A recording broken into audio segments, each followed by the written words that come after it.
Good morning, traders. Let's go ahead. Let's get it started right here on Benzinga. I'm excited to get into another trading day. We will see what happens today. Futures coming down a little bit.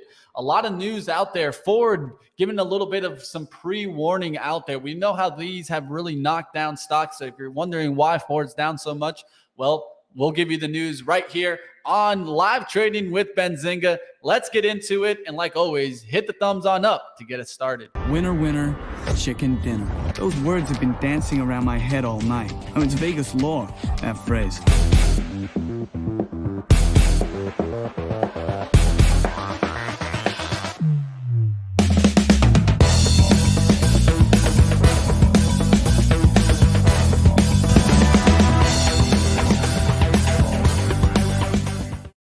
All right, team. All right. So this time I was trying to get it started at 9:05. I missed it by a hair there. I tried, but we're having some a little mic issues. Let's see if Ryan's still battling the mic issues. So StreamYard having some issues today. I'm trying to do my best to keep things flowing. I'm here by myself, so I got you guys. I'll get into the market.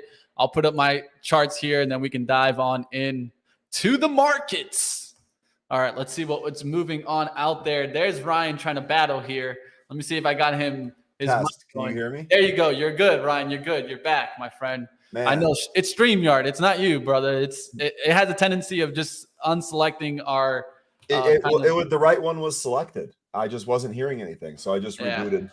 You're not the only one that was having issues. Craig was having issues when he was trying to come on to pre-market prep, but cool. Looks like Zunaid's up. Also, we're getting into this market. We'll take a look. SPY coming down a little bit in the futures action. Of course, what was announced today that might have brought that down? Well, German producer price inflation hitting 45.8% year over year in August. I would not want to be in Germany right now. The inflation's getting ridiculous. Sweden Central Bank launching a 100 basis point hike rate. So showing us a little bit more, of course, our central bank is the one we pay attention to the most. But when you're seeing the other banks also continuing to hike rates, it just shows us where we're going, right? And of course, we're all going to be paying attention to tomorrow, what comes out of that FOMC meeting and what is said by Fed Chair Jerome Powell. All right, so let's get into the markets. I don't want to hold up too much with some bigger names. I know you guys are here for some smaller names and names that can get moving. So I'll let Ryan take lead here, and then Zunaid can go ahead and give some of the ones he's looking at. Okay, so as far as thanks for the intro, Mitch. Sorry about my microphone. As far as the small stocks go, we actually have seen some trading opportunities in some of these names ahead of the FOMC. And so I'm hoping to do the exact same thing today. To be quite honest with you, I'll probably limit myself to the first 2 hours here of the session for trading, but I'll keep an open mind and we'll see what ends up happening as the session goes on. What I have for you here in movers is a little bit cleaner view of some of the stocks that we're going to take a look at. Basically, I have the same setup that I always do, gainers, pre-market, and session, but I actually applied a filter here to show me only stocks that have traded 1 million shares of volume or more. Please note that if you do this on your own Benzinga Pro, all this filter does is it filters the list of 100 stocks that appear in movers. If you want to actually filter the entire market for that volume, please use the scanner tool. But PSAs aside, this will make the several stocks on the movers tool here this morning easier for us to go through. First one here is going to be VRAX. VRAX here moving towards the highs. This was a former monkeypox play. We have another catalyst here this morning. It's trading higher if the company announced the distribution of a monkeypox virus antigen rapid test kit, which has been launched in markets accepting the CE mark, such as the European Union. That's obviously causing VRAX here to spike. One of the things that we'd note, although I think monkeypox has really kind of fallen out of the headlines for the most part, we've actually seen this stock make some pretty sizable runs in the past. So it's reasonable to think that maybe we get the same type of action here today. And that's one of the things that we're going to look for. Right now, we're really kind of spiking. As always, I'd like to see this pull back and find its footing or find its support before it reverses and tries to go back to the upside. But one of the other things that we can do here is kind of define some levels from where this was previously. And in fact, it looks like we're at a pretty decent, hold on a second, let me mute my Slack. I'm getting blown up here. Oh my goodness. We're right at a resistance line here. Looks like this 373, 375 area acted as resistance in the past, looks to be doing that again. We'll see what happens if we can actually break through here.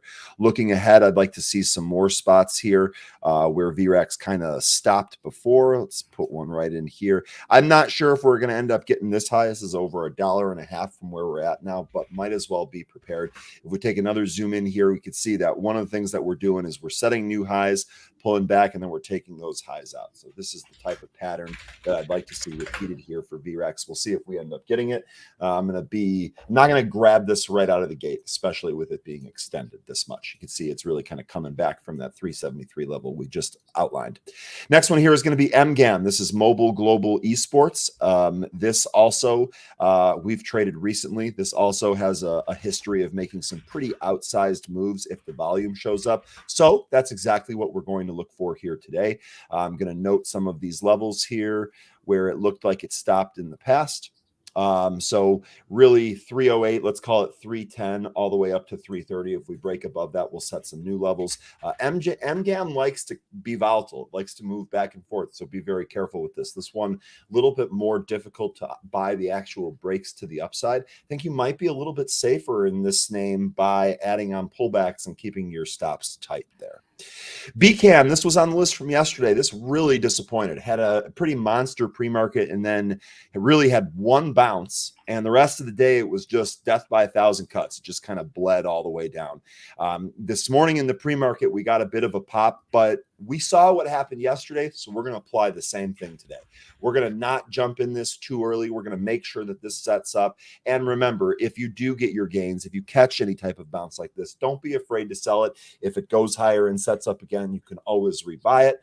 Just keep yourself protected. I would hate for someone to try to buy something right out of the open only to see it sink a couple of points like it did yesterday. So this one kind of wild. We'll take a look at it. Next one here is going to be meds. And this one I'm not really sure about. I actually like to see some higher volume here. We did have a catalyst here. Trade Health are trading higher if the company announced Bonham Health, a subsidiary, signed a telemedicine services distribution deal with Wakefern Foods to deploy telemedicine services through ShopRite pharmacy-led locations.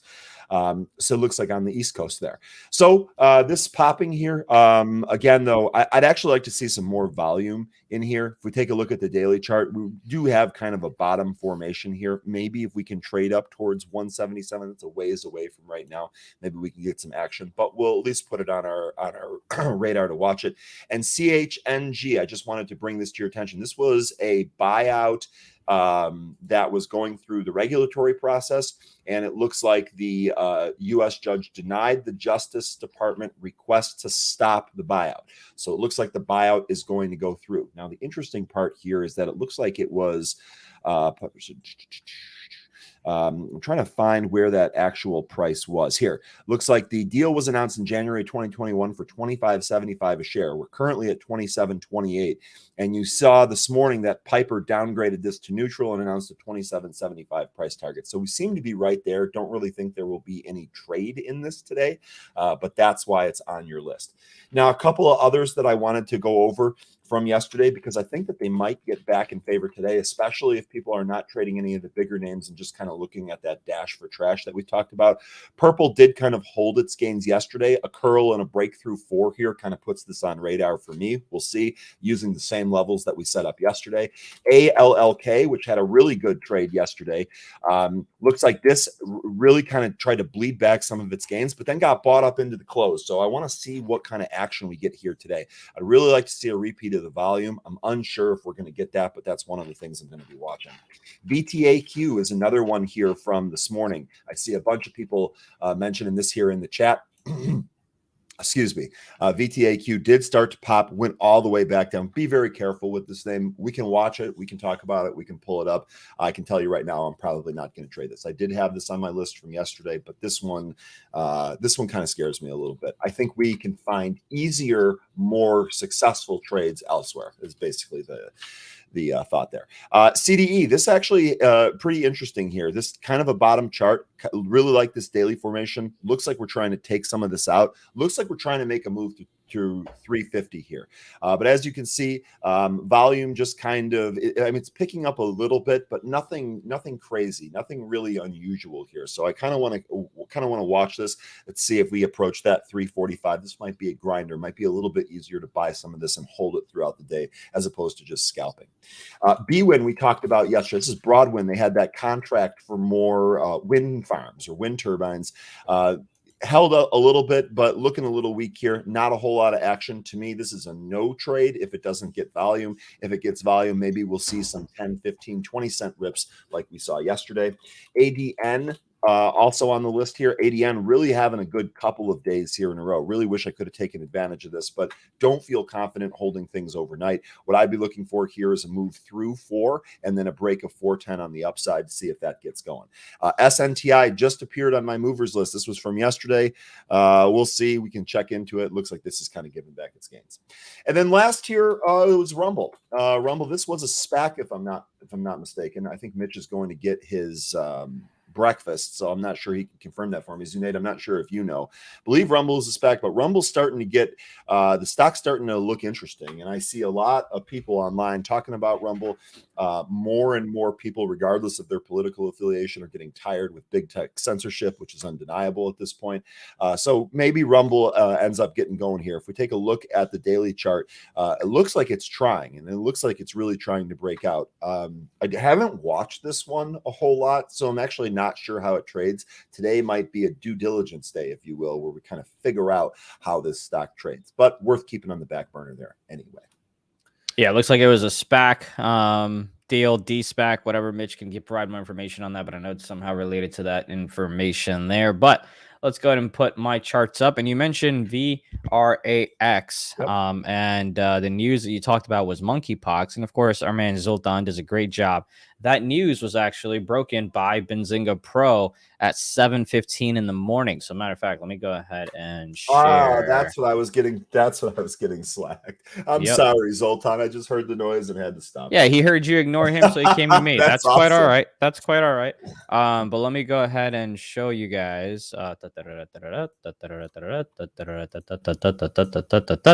it is. So if you ever, if you want to check out Benzinga Pro, you just go to pro.register. pro.benzinga.com/register. You get yourself 2 free weeks to check out Benzinga Pro itself. But you see these highlighted items right here. Matter of fact, I'm going to zoom in just a little bit. Right over here, those are the exclusives that you get straight from Benzinga Pro. Charlie squawks them to you right here as soon as the embargo lifts. And you can see then, and I wish there was so much of an easier way to go ahead and do this, because I got to go back and forth. I know there's charts in Benzinga Pro itself. You mean you're sharing of different screens? Yeah, but it's all right. Here we go. You can see right at 7:15, right? I think the PR came out at 7:30 from the company themselves, but you got that information well ahead of time. The stock moved from about 252 all the way to 380. So again, that's one of the Benzinga Pro advantages. So make sure you check that out. Again, pro.benzinga.com/register. Get yourself a 2-week free trial. So even if you end up in jail, you won't have to pay anything because we don't ask you for your credit card at all. See, Mitch knows about jail. There you go. He got excited on that. See, Mitch knows about jail. Take that. You've got, so VRAX. I'm not interested in this one just yet. I'm going to follow Ryan's lead on this one so he can go ahead and lose me some money. So I'm excited about that. It's good to have you back after a while. I mean, you've been back for 2 days, but whatever. I'm going to go ahead and look at the usual suspects, and that's going to be Apple, APL. And look at that.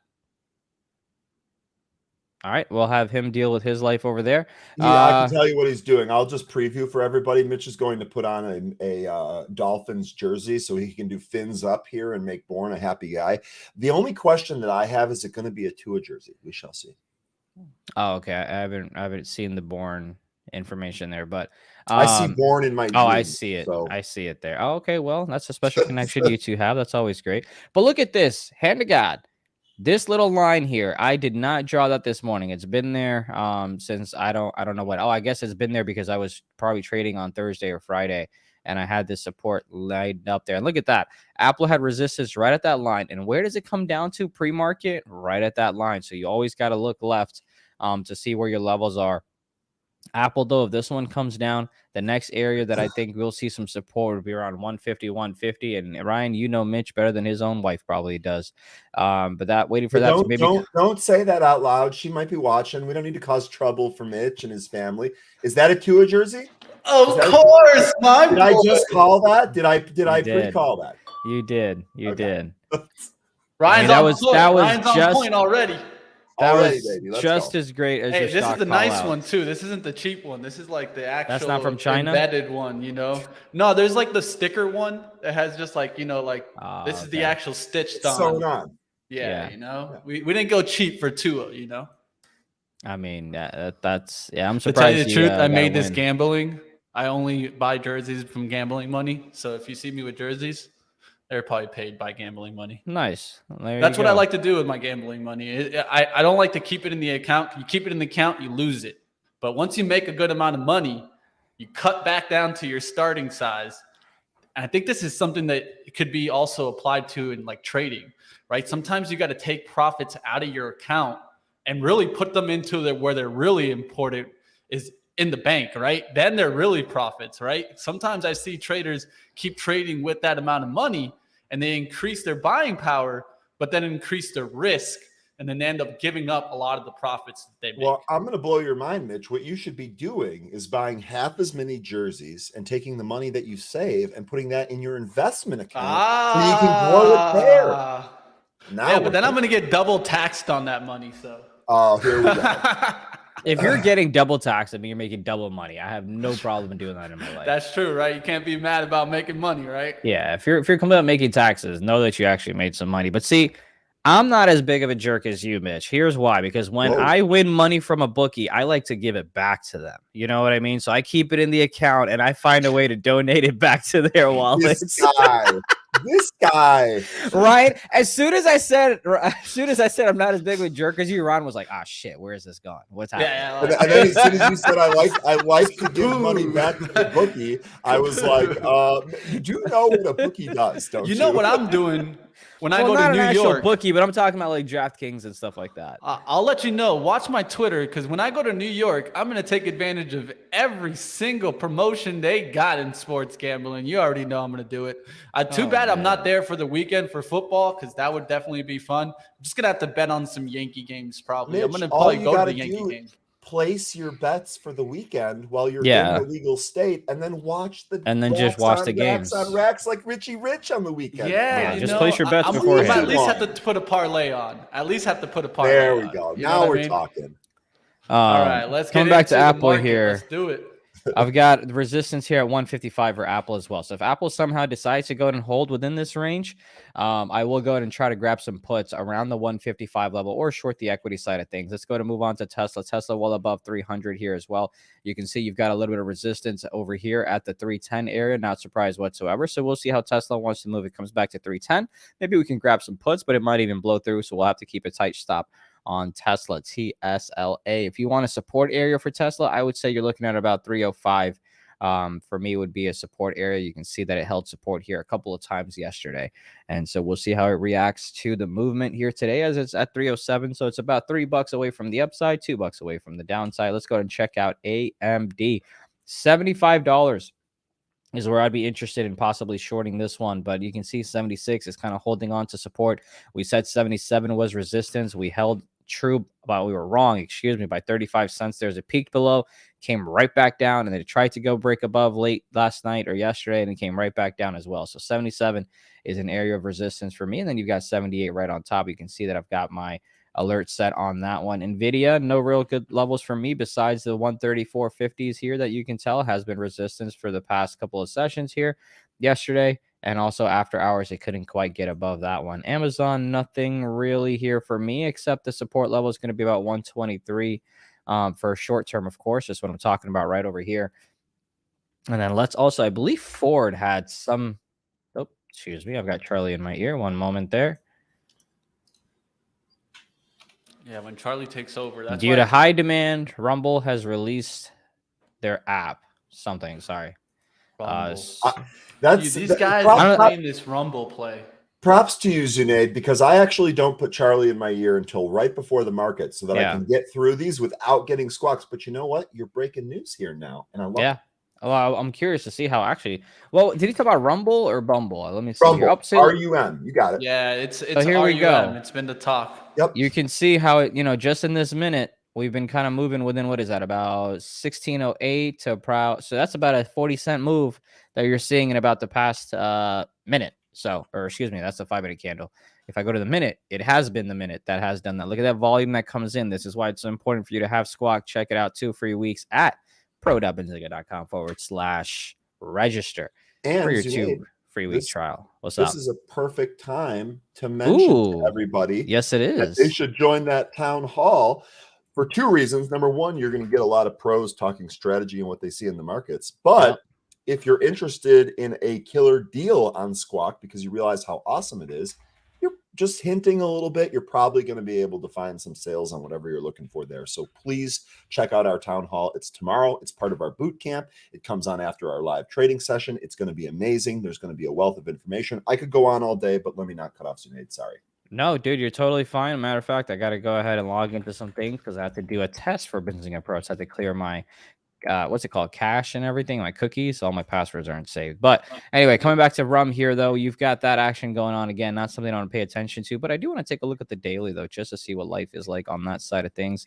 You can see you've got a little bit of resistance here. If we do go ahead and break above, keep an eye on 1851 because you can absolutely expect a little bit of selling coming in there on that one. And then you've got a little bit of support here around 1551, but it's already there. I think the ultimate way that I'd want to buy it if I was going to would be more so closer to 14 if we ever got to those levels. But anyway, that's what's going on for me. I was talking about Ford. I believe they had some negative news. Let me go ahead and check what Ford It was had. from yesterday. It was after hours yesterday. Yeah, it was after hours yesterday. Came out at 4:15. Ford previews the effect of part shortage on Q3 performance, reaffirms full year adjusted EBIT. And they're basically saying that based on recent negotiations, inflation related Q3 supply costs will be about $1 billion above the plan. A billy. You can see 14 is holding on to support. So if you want to go long this stock, you can see if 14 gives you a level to play off of. But if it breaks 1490, I would go ahead and get out quicker than. Never mind, I'm not going to say it. But we've got about a couple of minutes here. Let's see if there are any other stocks that the chat wants to take a look at. And we can explore those. What's up? Since I was unclear, Aaron, Squawk, but no, I'm saying that the town hall is going to be such a big event for us with so many good, important traders that the deals that they're going to release are probably going to be on all products. So when I say you're going to be able to get a deal, it's going to be on Pro, which includes Squawk. I'm sorry for not being clear. That's okay. I appreciate the insight there. SHPH, this thing is still in movement. Well, yeah, it's trying to get above $10. And if you like the psychological levels, and if you gave yourself a couple of pennies for a risk, you can see you could have played that $10. But now you know if you want to go short, your risk is about either $1, or if you want to hold it tight, I'd say about 25 cents on this one. But if you want to go long, wait for it to break 10, retest 10, and then you can go ahead and move to the upside. But your downside risk, you got to identify that. I do not have a clear downside risk on this one. But if it does come back, again, if you look left, you'll see $8 held, $8 held, $8 held. Will it go ahead and do it again? Let's go ahead and check out the daily on this one. What is that, $8? I bet you. Yep, it's about $8. So you know what your risk is. If it goes above 8, go on and get the hell up out of there, as you've got about a minute left until the market opens. And I did not review SPY at all. Here were my levels from yesterday on SPY. You can see we almost hit our target. Our second one on SPY, we did go ahead and hit the first target after it finally broke out successfully over that one, the 386. Now we will go ahead and see how it behaves. I'm thinking 384 might be a level of support here on SPY for short term. And then ultimately, again, coming back to that 381.52. So on SPY, don't have the best levels yet besides that 384, which I'm going to go ahead and mark off right here. And there is the bell. Folks. And here we go. Let's get a little 3-box action right off the bell. By the way, you have TELL, ticker TELL, where you've got some options coming into this one. Let's see how the stock's moving here. Down. Yes, it is moving down, but they're buying the 4-hour calls expiring this week, approximately $50,000 worth. on ticker TELL. Did Charlie just squawk that as well? No, Oh, okay. I saw a nice morning message from Richard Judge.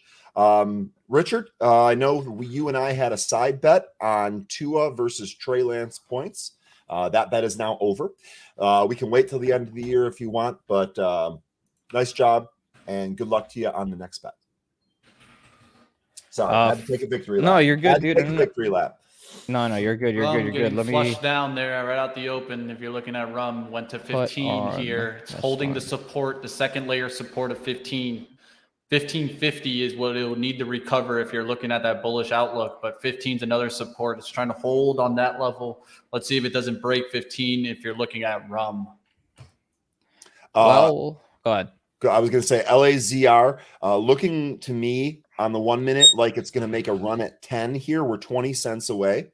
Yeah, I like so that it looks one like we're going to make a run at 10. We'll see if we actually test that and pop it. $30 price target this morning with an overrate rating from JP Morgan.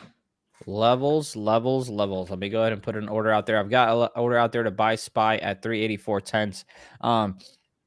We talked about the 153 level on Apple, and look at that. We missed the entry by maybe about 10 cents, and it go ahead and ramped up by about 70 cents right over here. So you got to go ahead and always look left, have your levels set out, and let's see if we can make some noise as SPY is starting to the downside to start off the day.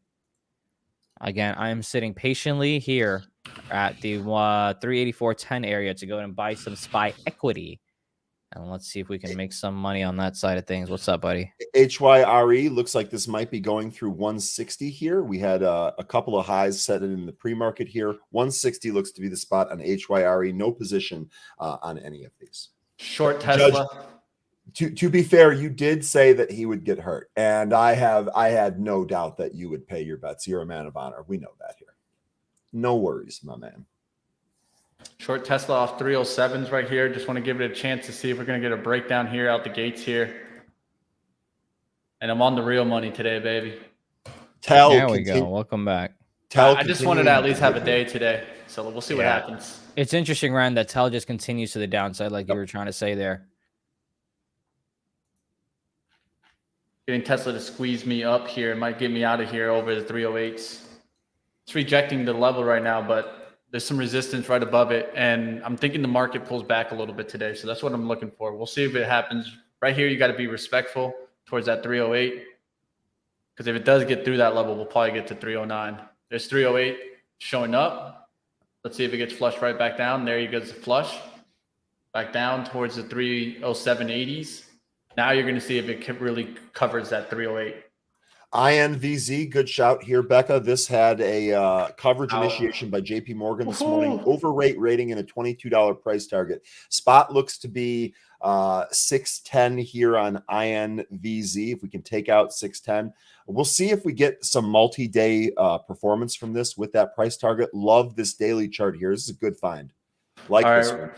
All right, that was a really quick stop out there, but it was on purpose there to keep the loss really small. So comparable to a normal size loss, that's only a fifth of a normal loss that I would take there. But with Tesla, I always try to get a starter position to show me a quick move in my direction. And then I'll look to add on the position. There you guys see where a situation where Tesla's holding up. Now, Apple was one that I was looking for also to see if the market would crack back down today. Apple's showing really good strength right out the gates. Let's see if it does flip. But right now, Apple kind of leading the market up right now. The market's coming down too. That's the interesting. Whenever you see kind of SPY going in the opposite direction of Apple, it's always interesting to see. I actually saw a tweet from someone yesterday. I can't remember who it is. I apologize for not being able to cite them. Might have been Ryan Rosbiani. Anyway, can't remember for sure. They said if you're having trouble figuring out where the market is going, maybe start by looking at Apple. And I think there's a lot of smarts to that. Like you were saying here, market seems to be diverging, but let's see if we close that divergence here during today's session. Yeah, the big thing for Apple is it's going to be if it can get through 155. That was yesterday's kind of high that it was trying to get through. That couldn't get through.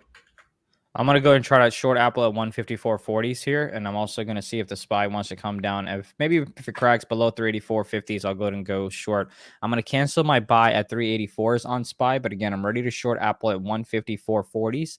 If it gets to that level, I'm going to short the equity on that. And you've got RUM now below 15, and here's SPY trying to break below as well. If you believe in the long side, you've got your risk reward perfectly set up here. As a risk would be a risk off area would be the low of day, as SPY is trading at 384.73.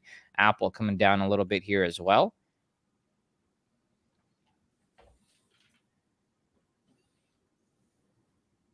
Matter of fact, let's see if we can try to be a little cute here. Let me see if Apple's gonna hold up here. 80 yen at that, moved up. 80 yen at that 410 spot. Next spot that I have here is 452. Let's call it 450. So 80 yen looking pretty decent here. We'll see if it can get going. Buddy likes it. Yeah, buddy. I was going to try to take SPY long here with the risk off area of 384.50s. I moved it up a little bit here, but now we're going to wait for this 5-minute candle to close below 384.50, and then we're going to go ahead and try to go short. Now you've got Apple about 11 cents away from my short entry, again at 154.40. We'll see if we go ahead and get that. I'm going to risk about 60 cents on that move, FYI.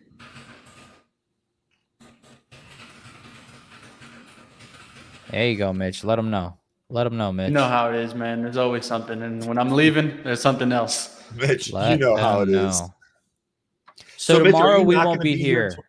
Sorry. There we go. We're thinking the same thing. Go ahead. Are you not going to be here tomorrow? Hold on. No. I actually want you two to say that at once, like a chorus. Well, so you won't be here tomorrow.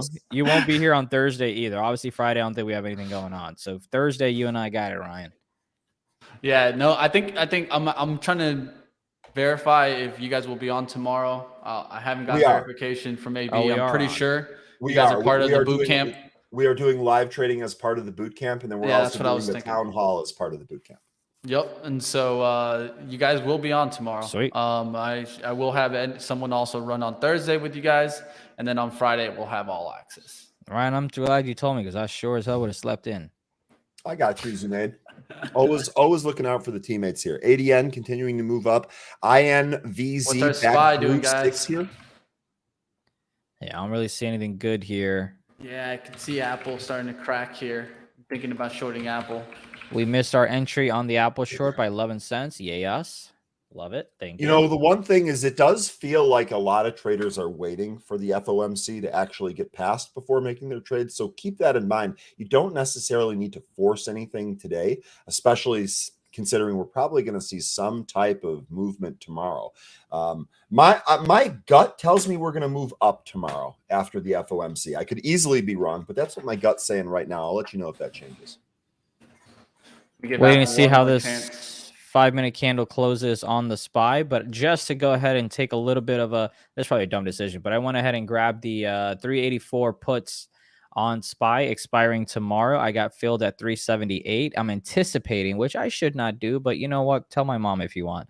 The break of this 384.50 level and for this 5-minute candle to close below. If it does, I'll go ahead and grab some more contracts, but for now, I'm in at 378 on the 384 puts expiring tomorrow on the SPY. And there's the crack below. Those contracts are up a solid 6%, but we want more than that. We're going to go ahead and see if we can get at least 10% before we scale out on those contracts. INVZ approaching 610 here. It was actually 609 offer. It's 608 now. 610 is going to be your spot here on INVZ. SPY coming down there fast, going against Apple here. Going to get me to go ahead and get short if we don't get through the 154.20 on this push on Apple.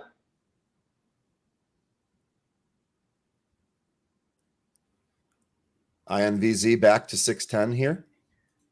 They're trying to take 610. There it goes. Big Microsoft is another good short. If it can, yeah, that one looks even better. That one's breaking down. That one's following the market. More highly correlated. And I like the 242 level.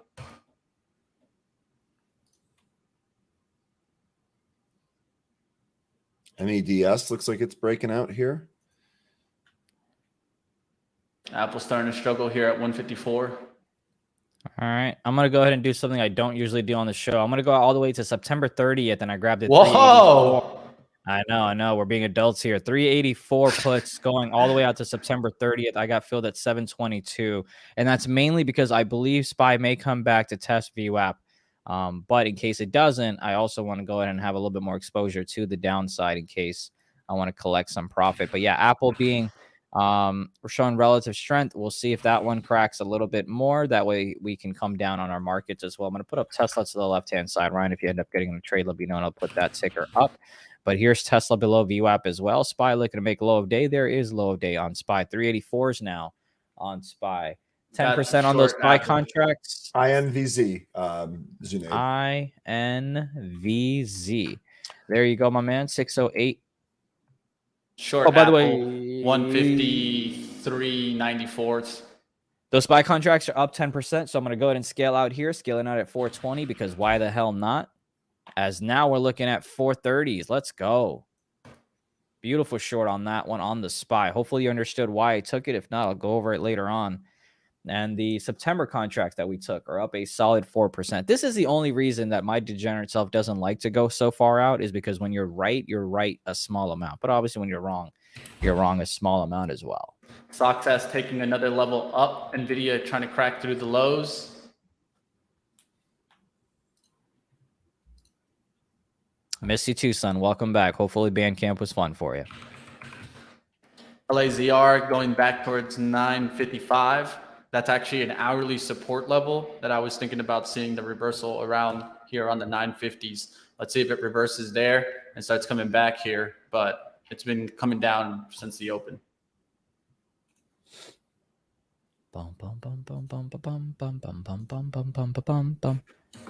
Come on down, baby SPY. Come on down.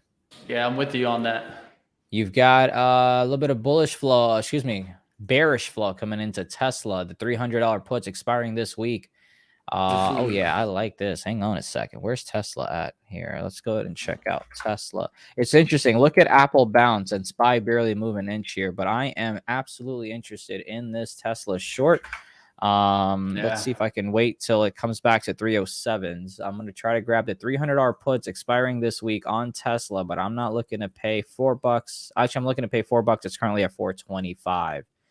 Oh, I do not want to buy that many contracts. Out of INVZ, not really taking off here. Trade through 6, got as high as 614, but we'll wait for it to set up again. Don't want it to go red. All right, let me know if there's another ticker you guys want me to put up, and we can do a little 4-box action. Oh, Zunaid's going for the 4-box. You know, I could do a what can I do here? I could do me an 8-box if we want an 8-box, but then we'd be squinting our eyes like we're 90. Yeah, I tried the 6-box one time. I have that set up. I think that is like as big as we can get. 6-box. Yeah, this is a little too much. Yeah, well, you can organize it in different. Yeah. Oh, hell no. Damn. It just does. Oh, it's because you. It's also because I have so many indicators. The scanners too on the right hand side. Well, here I can. There you go. There you go. That helps a little bit, right? Let's do 4-box. I've got Tesla here on the left. Again, don't forget, I'm looking to get my short on Tesla $300 puts at $4 if I can get it. Trying to get that best risk reward and not chase, as you've got SPY near the lows of the day. Apple coming back up as well. Nvidia to the right, making new lows. Come on, baby. Cracking hard. So stocks S look good there. We'll see if it kind of takes Rumble. off. Q's coming down there. Rumble bleeding too. Yeah, SPY coming down fast, guys. 383. That's why I'm feeling confident about the kind of the short here on Apple. Just added to it. I went ahead and chased my Tesla here because I can't stay disciplined for more than 2 minutes. So I got to fill at 420 on those $300 puts on Tesla expiring this week. I do believe that if I am wrong, I will lose approximately 30% of my contract value. And I will admit defeat if it goes ahead and breaks above the 307.41s, as now we're moving to the downside. Let's go. Tesla, I got stopped out early on it, but and Zunaid nailing it here on that move. That reversal, man. That spike reversal. Yeah, it just spiked me out for a second there, and boom, right back down. This is why I was looking at it. I mean, the big thing is the market, right? You're seeing that down move in the market coming in. I think this is a down move into the FOMC meeting that I could imagine us kind of leaking out. And then, of course, what happens tomorrow, probably when you expect it to go down, you might get an up move. That's how the market loves to do it sometimes. Apple pushing on me here. Got to be careful, guys. Definitely testing up towards the trend line.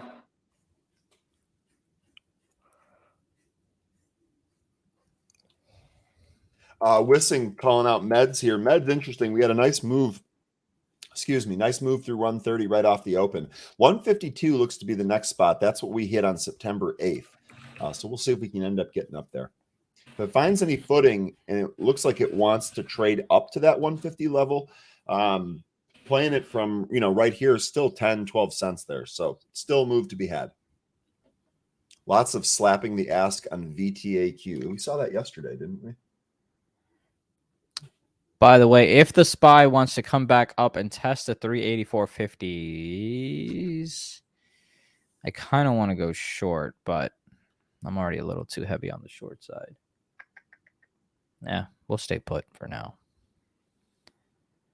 But 385s, though, on the SPY, the closer you get to that, the better risk reward in terms Sorry about of a that, short. guys. I wasn't even watching there. Apple squeezing there. I'm over here typing over here. I got to get out of that. Lost there, 30 cents there. It's not much, but I'm not going to let it just keep squeezing like it is right now. You can see it pushing up there to the 40s, now the 50s. Apple going to completely against the market here. Look for maybe the market to catch a bounce. We'll see what happens. Purple at 4 here. Let's see if we can get purple going through 4. PRPL.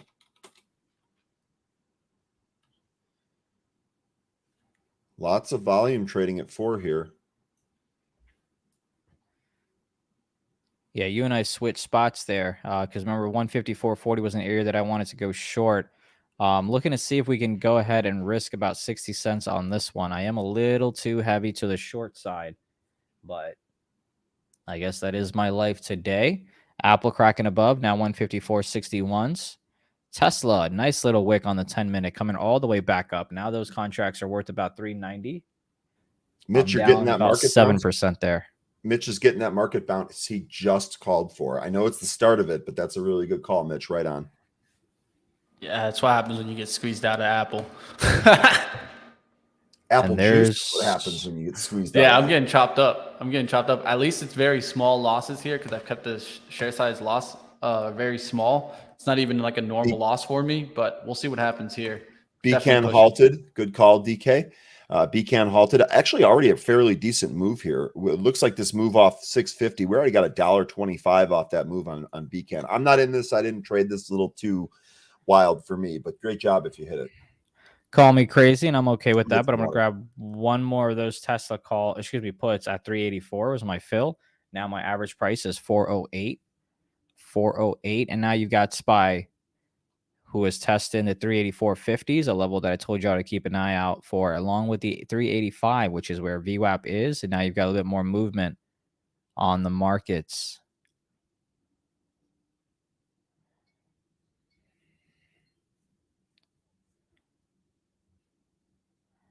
Come on. Come on.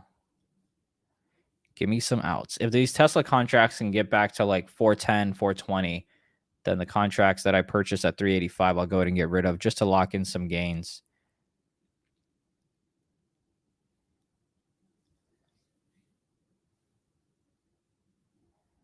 Come on.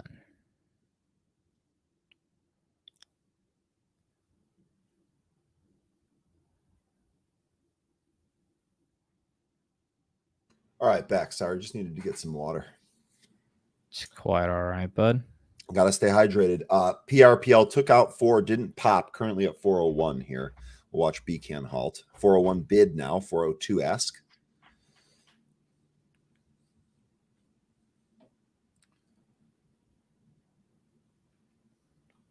Man, you guys are come on, Tesla. We got it. As I've ever seen you right now on 3 stocks, and that's Tesla because I'm short that, SPY just to see where the market's going to go, and of course Apple because we're short Apple here as well. But I'm afraid of that 155 crack that would take me out. We got about 30 seconds or less on this 10-minute candle on Tesla, and that's where I'll decide to either size down, close out, or hold like a man or a woman. But you get the point. You've got a little bit of bullish flow coming into Apple, so that doesn't help me. Make me feel good. You got about the 155 calls coming in on the ask expiring this week, approximately $130,000, but that's not a lot of money for something like Apple. And there's the 410 move, so I'm going to go ahead and get out of some contracts here at 410 just so I can not feel as anxious on that one. Let me go ahead and get Here goes. out. Here's VRAX. I see the chat. Looks like the chat's on VRAX. Ripping held nicely that first 15 minutes. It looks good here. Looks like it really wants to take out that 378 pre-market high. All right, guys, I'm going to go against my kind of normal pre-market outlook here just because of what I'm seeing. I'm trying to see if Nvidia can get through 132.44s, and then we could possibly go long on SOXL. We'll see what I can do here. DK talking about Netflix long. That's an interesting one for the swing. Went ahead and added some more size on the Apple short at 154.74. Let's see if we can get a little bit of a move. Now what I'm afraid of is obviously the 155 break, but also this previous close needs to go ahead and break down because that's what I expected to be resistance. Now it's looking to be support, and I do not like it. SPY, though, trying to make a low of day, and that's what I want. But obviously Apple hasn't exactly followed suit to the SPY. We're still short Tesla. Here goes VRAX. VRAX. VRAX. There you go. Right to its high here. I have a high print actually of 374. 370 here in the regular session. Went right there. I think if it takes out this 370, we go to that 378. All right, guys, want to give you a quick outlook here for SOXL and Nvidia. Looking for Nvidia to get through that 132.44s. Then we can go SOXL here for the upside move. Of course, SOXL would be a bullish semiconductor outlook. Just looking to see if Nvidia can get back above the VWAP here. It's been fighting that level right there above it. Here we go, VRAX 370. Oh, they stopped it there again. Antonio bringing the PayPal up. PayPal was downgraded today, wasn't it? Yes. PayPal was downgraded, and you've also got 370. There it goes. Oh, go ahead. It's all you. Nope. PayPal was downgraded by Susquehanna. We're going to cut. If VRAX doesn't go here, we're going to cut it. All right, there's Nvidia starting to show the move towards the upside. I could jump the count here if I wanted to jump it, but I'm waiting for a confirmation. Not bad. 337. Good price on VRAX. Sorry, I was totally talking over you, Mitch. My bad. You're good, man. No, don't worry. We're both talking about stocks, so as long as the chat doesn't complain, we're good. Oh, huge pull on VRAX. Yeah, look at that to the right.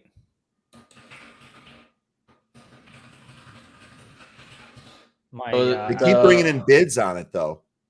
341. Well, so now it's at low of day. If you want to go long here, 330 would be my risk off on VRAX, as that is the low of day. Speaking of low of day, there's a low of day crack on SPY. Apple coming back down. Our average short price on Apple is 154.54. Now it's down to about 30 cents in the money. Excuse me, 20 cents in the money. So go ahead and take your profits if you liked the idea in the first place, which I am going to go ahead and do here. Cover. So VRAX, they yanked it right through the VWAP. They just took it to the VWAP, bouncing now. I'm not in it now. So, you know, if you're still in it, trade it accordingly. Dan, good price at 337. Still looking pretty good here. I would say on a breakdown back through that VWAP, I'd probably cut this, but that's just me. I'm a little shy here. See if VRAX can keep going. So some wild action here this morning already. Yep. Some of these junkier names, if you will. And I don't mean that disparagingly. It's just how we're describing it. All right, there's Nvidia's move. I'm in here. Long SOXL, 1191s. Wow, Mitch playing for a bounce here. Yeah, Zunaid out here printing money for Jonathan and his kid. Jonathan, hope everything's going well with Doombringer. Oh, nice. Let's see what happens here. I want to see the Qs come into the green. There's Nvidia's push. Nice push towards 132.70s. Nice call. We should see now a kind of reversal action off of this SOXL getting above the VWAP. Let's see what happens now. Of course, you could also watch the Qs to kind of give you a good reading on what's going to happen here. Let's see if we can get the Qs back up above 288.80s going into 289 here. Apple, nice bounce from VWAP.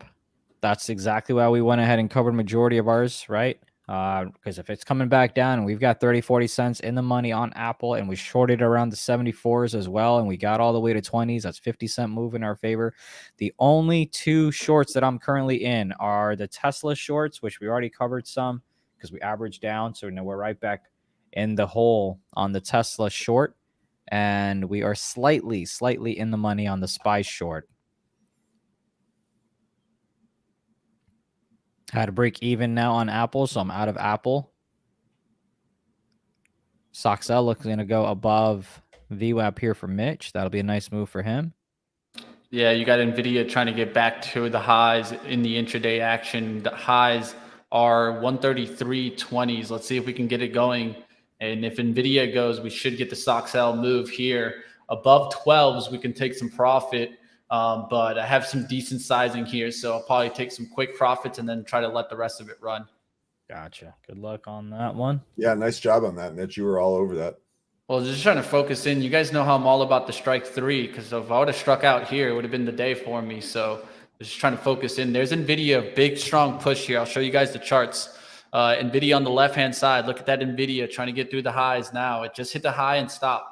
Soxel in the middle and the Qs turning into the green is what's helping here. We want to see 289 show up here on the Qs. You're only seeing 288.80s. Let's get into that 289 and start pushing for that pre-market high of 289.22.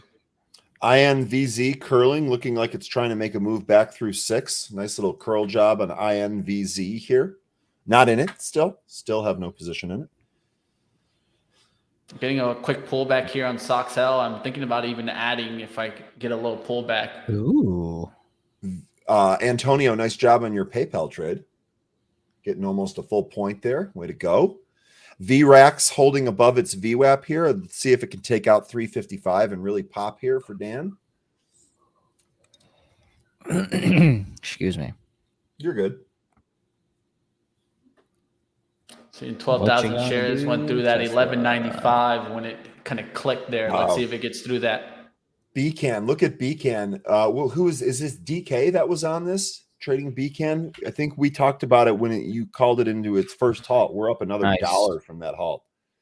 And the highs is about 250s. This is a wild trader, which is why I didn't take it. But you know what? It would have been good today. Would have been good today. Our chat's amazing again. The chat is just destroying this. This is great. Apple now approaching the 155. So now I'm going to re-short Apple here. 154.83. And if it goes ahead and breaks above 155.25s, I will be out of this one.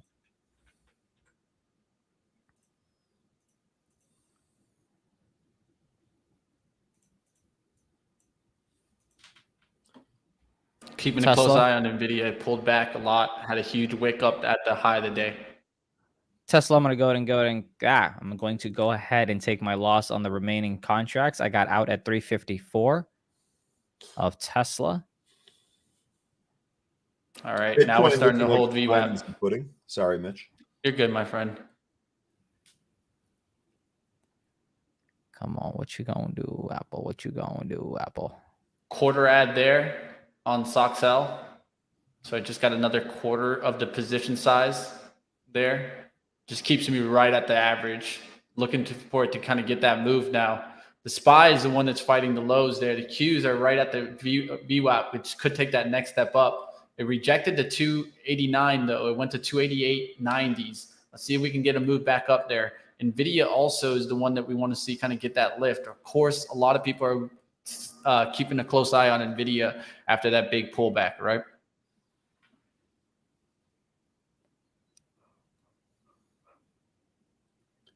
Kind of make it or break it zone here. We'll see what happens. Will we get the 945 swing towards the green side this time?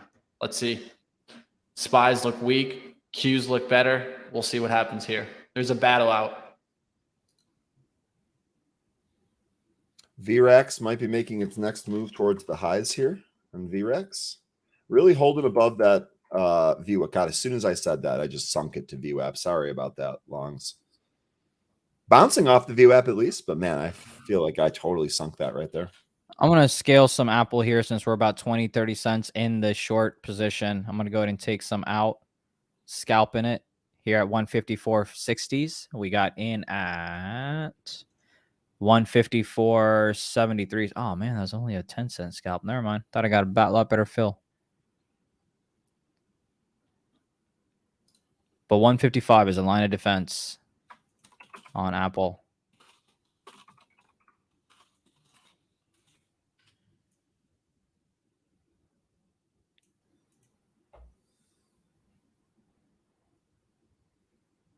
Laser really kind of rolled over from the open here, LAZR. Come on, Apple. There you go. Come down. You've got SPY below VWAP here as well. 384.50 is my level on SPY for VWAP. Would not be surprised if SPY wants to go ahead and test that, which is why we're going to be careful with our Apple short.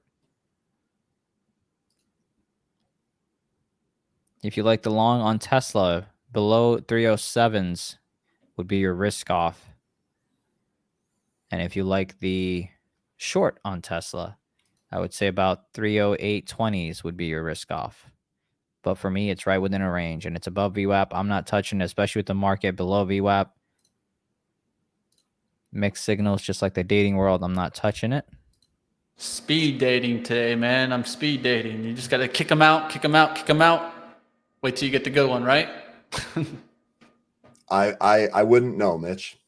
Ryan, you know what? I'm about to set you up a little blind speed dating action out there in Chicago. Sounds like a boatload of fun, guys. Blind speed dating set up by someone else. That is I'm about to set Ryan a up recipe over there for disaster. Zunaid, she'll end up being a Packers fan is what it'll end up being. Why did you even have to do it? Zunaid just did me dirty, man. What did I do for that? I'm just saying. Oh, here it is now. Apple SPY holding that bottom again.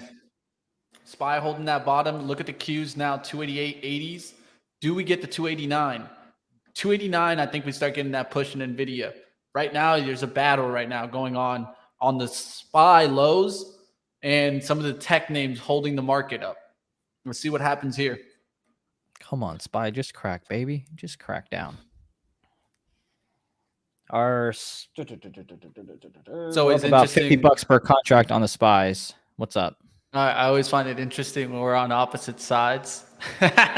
Well, indirectly now we are, yeah, not directly, but so we have short Apple, you're long SockSell, and of course I'm short the market here as well, as now we just made new lows.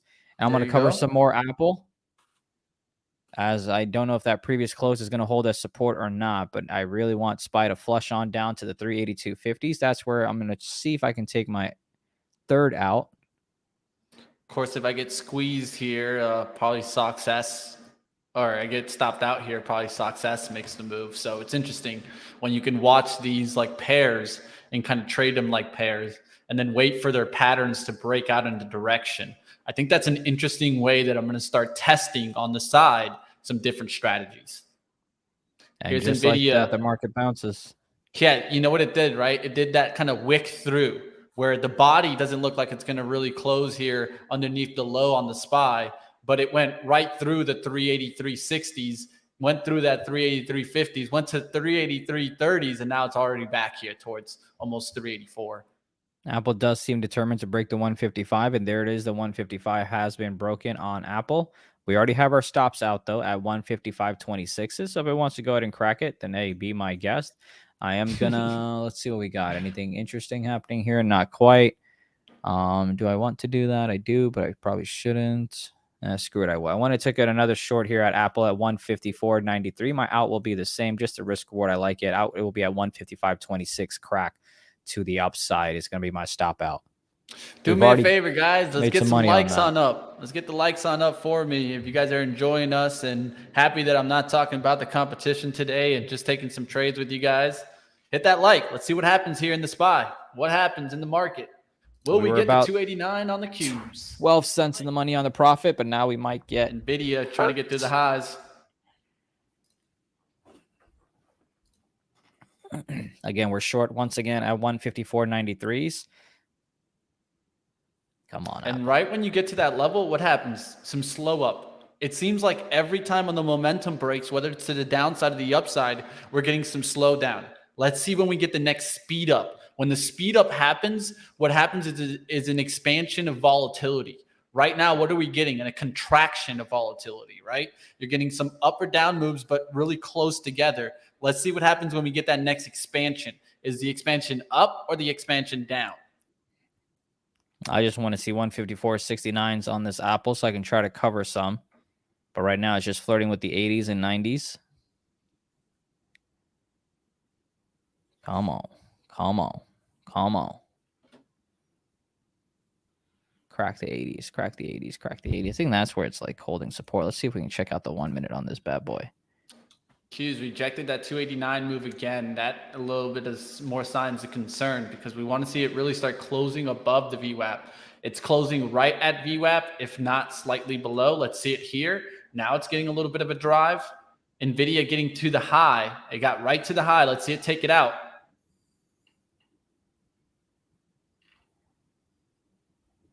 Keeping my eye on that Nvidia.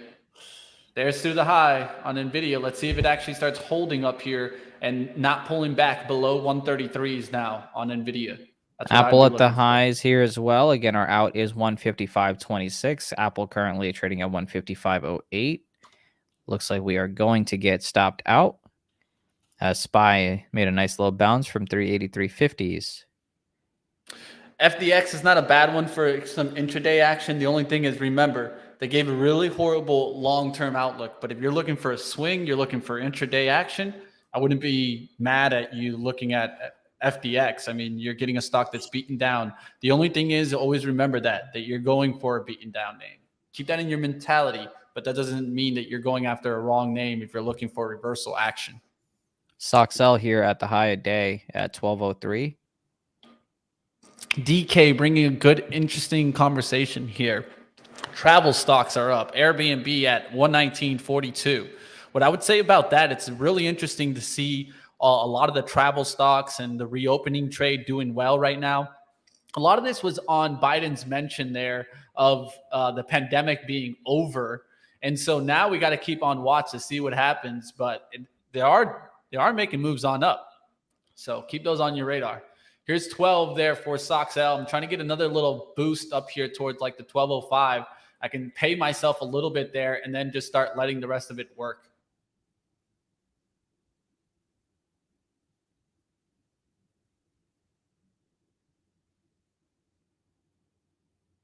It's not holding here.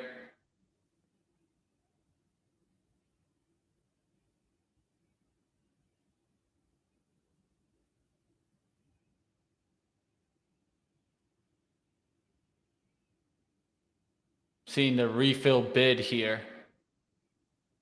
It's just filling on the bid. Bomb, bomb, bomb, bomb.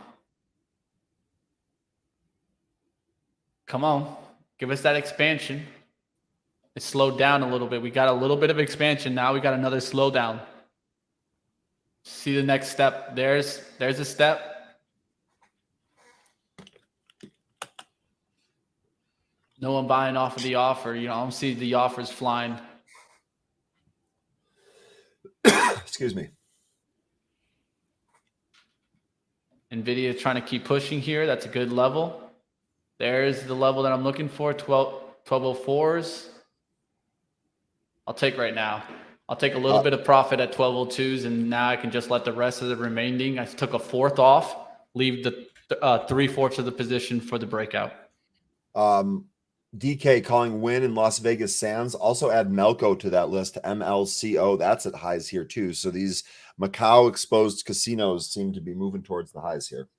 It's anything really. It's going to be anything that has kind of that reopening feel. It's getting a lift. Look at MGM, right? Well, look at Penn probably getting some lift today. So it's not just Macau; it's all casinos. We have a news item. We have a news item from this morning. It says Macau casino stocks rally after Hong Kong relaxes hotel quarantine rules with Beijing's approval. So that's why I noticed the Macau stuff first. But you're right; it's more perfect. No, that actually helps, right? Because reopening here, absolutely reopening Macau. Yep. You know, you got our president saying the pandemic's over. I mean, of course, you're going to get these stocks to move a little bit. Is he right? I mean, we ain't going to get into all that, but SPY coming back, trying to get to VWAP now. Looks like we are getting that 10 o'clock reversal hour. Now, the question is, will it hold, right? You could get a VWAP rejection from around the 384 54s. So let's see if we really can get the Qs to move, right? The Qs are more in the upper kind of quadrant of the intraday action, right? You're looking for new highs on the Qs. Let the Qs lead today. The SPY kind of lag on us, and these semiconductors lead us up. That's what I'm looking at right now. Let's see if it can actually hold. A lot of that is on Nvidia. Let's just be honest, because Nvidia is going to be one of the stocks that has been watched the most. and a lot of people were taking their shots off these daily lows. Now you pulled back about like half of yesterday's candle. Good levels to kind of buy into if you're kind of a retracement buyer. And now you're seeing it trying to push back towards yesterday's highs. We're going to run into some resistance around 134.18s or 134. Look at that area to see what happens now when Nvidia gets back up there. But those reopening trades are interesting. And this is the one that I'm looking at for a longer term. Look at this 11 right above it. It just seems interesting for me on Carnival Cruise. Keith asking a good question. Ryan, for the sake of setting filters and movers, what is small cap to you? Well, I generally go by some of the presets that we have in here. So small cap in the scanner is 300 million to 2 billion. So if you want to say anything under 2 billion cap would be a small cap. I might say anything under a billion. I know I believe that I think one of the reasons why you're asking, let me put my filter back on here. One of the reasons that you're asking is because I just talked about MLCO and I mentioned it as a small cap and it's got a 2.6 billion, 2.65 billion cap. So it's worth noting, Keith, that on some of these stocks that are clearly smaller than their peers and have a smaller price as well, you might hear me refer to them as small caps. But if you're looking for something technical, I would say anything under 2 billion would be a small cap. The Apple short at the 154.50, excuse me, 154.54s. I'm going to go ahead and cover some here. Oh, boy. There we go. Ouch. Getting the crack below. Out of stocks hell, stopped out at break even on the rest. I feel like the market's just playing with you because look at the SPY doing that VWAP rejection right back down towards the lows. And the Qs never held the 289. I got out of the stocks hell because of that. Even if it's a small profit, I'm not going to go ahead and risk into it when I don't see the market agreeing with the move there. So out of that trade, I also saw Nvidia reject to hold above the 133.50s. Now we could see a recovery here, but it definitely didn't want to battle into that. I'd rather step out, break even, look for the next trade. Keith, I just did a little Googling based on your question because I wanted to know in case I get asked that question again. That's a good one, and I should have a quicker answer for it. Posted the Investopedia links. This defines small cap as 300 million to 2 billion. Very next sentence says the precise figures vary. Yes. So there you go. Precise would vary there. What I consider small cap is anything under 300 million market cap. So when I'm doing my movers in the morning, to me, that's small. That's still small. Yeah. Well, that's what I mean about stuff varying, right? You could use different terms for this, but I don't use micro cap. That's the thing. I don't use exactly. So to me, that all falls under small cap. And so I mean, and anything under $1, very rare. It has to be like a blue moon if I'm trading it. I would never trade anything. A lot of times I don't trade names that are under, let's say, $5. I mean, let's just be honest. I don't trade too many of those names. SPY low of day. Yeah. Excuse me here the real flip quick. The flip.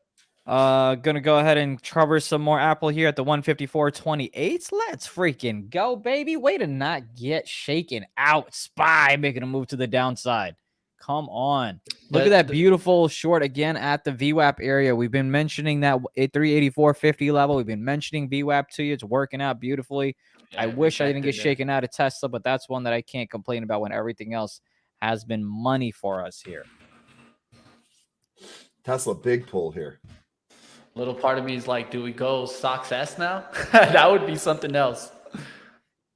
I don't play too many reversals, but the contract that we went all the way to September 30th on, which, you know, it's interesting. I like this. I might do it more often, but that we purchased at the 710, 715s, I'm going to go ahead and sell some here at 770s. Let's go.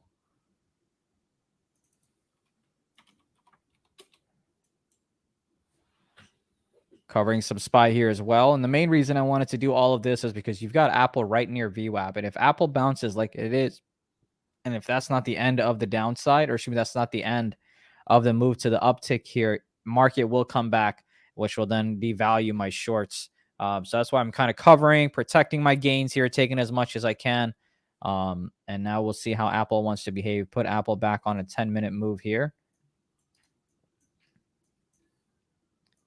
And SPY again, breaking that low of day and then coming right back above.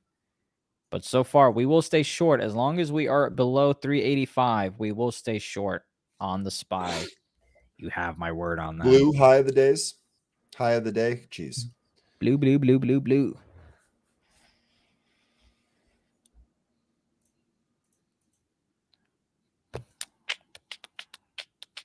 Ooh, liking this success. Way to go, Jonathan. Way to make some money on SPY that. take out the lows though first. It's kind of hard. You gotta jump into it there at the 50s. Do either of you or anyone in the chat really think that we could see some pronounced selling going into the FOMC tomorrow? That's what I was mentioning. Absolutely. That's what I mentioned Okay. earlier. Yeah, that's what I said. Because if you Okay. look at the pattern, and this was given by Bespoke, if you guys follow them or anything, but the pattern in the I last retweeted them this morning. yeah, the 4 FOMC meetings are actually an up move on the day. So I was thinking that there would be front running, and I mentioned this like on Friday that I thought there'd be some front running into that FOMC meeting. That's why yesterday's day actually surprised me that we had an up day. That it was a surprise for me to see the update, but it looks like, we're battling right now. I don't say today was actually a red day either, because I mean, right now, yeah, the SPY's down a little bit, but the Qs are battling here. It's the tech that's holding us up right now. Let me take a look at the sectors out there. And you can look here and you can tell it's a tougher day than what it is, because there's still some bullish upside that's been shown today, but really it's a lot of red out there. Consumer cyclical down, every sector down from the open. If you're looking at what's stronger, it's consumer cyclical and technology. So in my eyes, yes, semis are trying to hold us up here, but will they hold us up? That's the truth. And that's what you got to kind of look at. So like stocks like Nvda, AMD, what's going to happen with those stocks? Are those going to make the push back here, or are they going to take out the lows? Well, you see an AMD reverse there. Laser here, LAZR through the VWAP here with a nice little pop. So VWAP at 955, currently at 963. We had a pre-market high of 998 right in here. So this might be curling and making a run towards 10. Not in this right now, but watching laser here. LAZR. I like it. Especially after a lot of wicks down there below the 950. Then you got the bodies closing at 950 and holding now. I would look for a pullback to 955 here. On the pullback, I don't think it's a bad play at all. And here's the daily chart, right? It looks like we're kind of curling. Maybe we can actually make a run towards this 1140 here on the daily. So we'll see. 5,700 shares going through there at 970. Someone stepping up to the plate. Let's see if it puts pressure on him now and we get that move back towards 955 or the VWAP. VWAP's at 956. So maybe a cent up from there. Let's see if we get a VWAP bounce type of trade.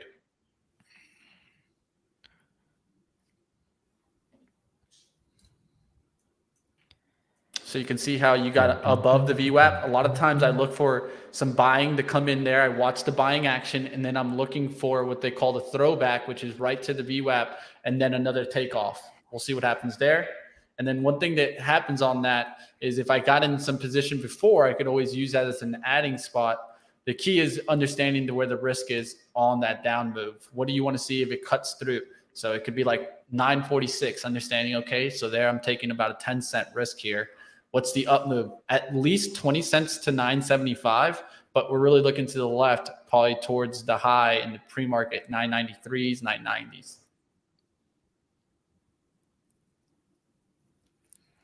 See if we get that little pullback here towards 57, 56. Aaron, I have no idea what the sentiment is going into tomorrow. Mitch might be able to answer that, perhaps Ryan. So the sentiment into tomorrow is 75 basis points. It's at 88%. It had gone down, though, for a little while there, especially after the CPI report. They were starting to weigh in that potentially maybe we could have 100 basis points. But I think that's off the table now, at least from what you're seeing on the CME Fed tool. So what you want to use is you just go into Google, you put in CME Fed tool, Fed Watch tool. And if you put that in, you're going to be able to just pull it on up. It's here. It's the countdown. This is it, right, Mitch? This is what you were talking about. That's what you want to be watching.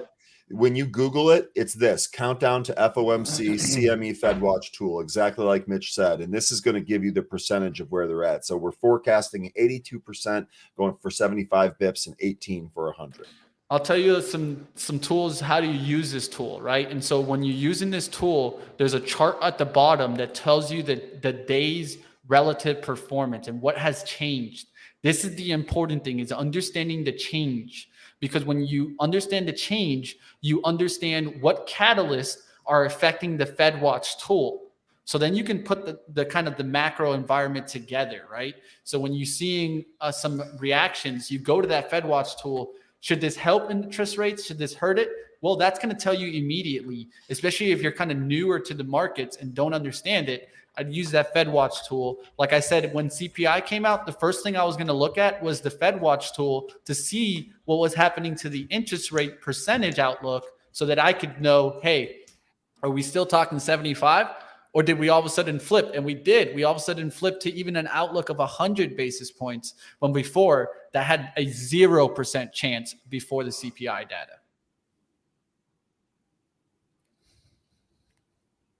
All right, no entry there on Lizar yet. It hasn't pulled to the 56. We could kind of chase up here towards the 63. I have an order out at the 956.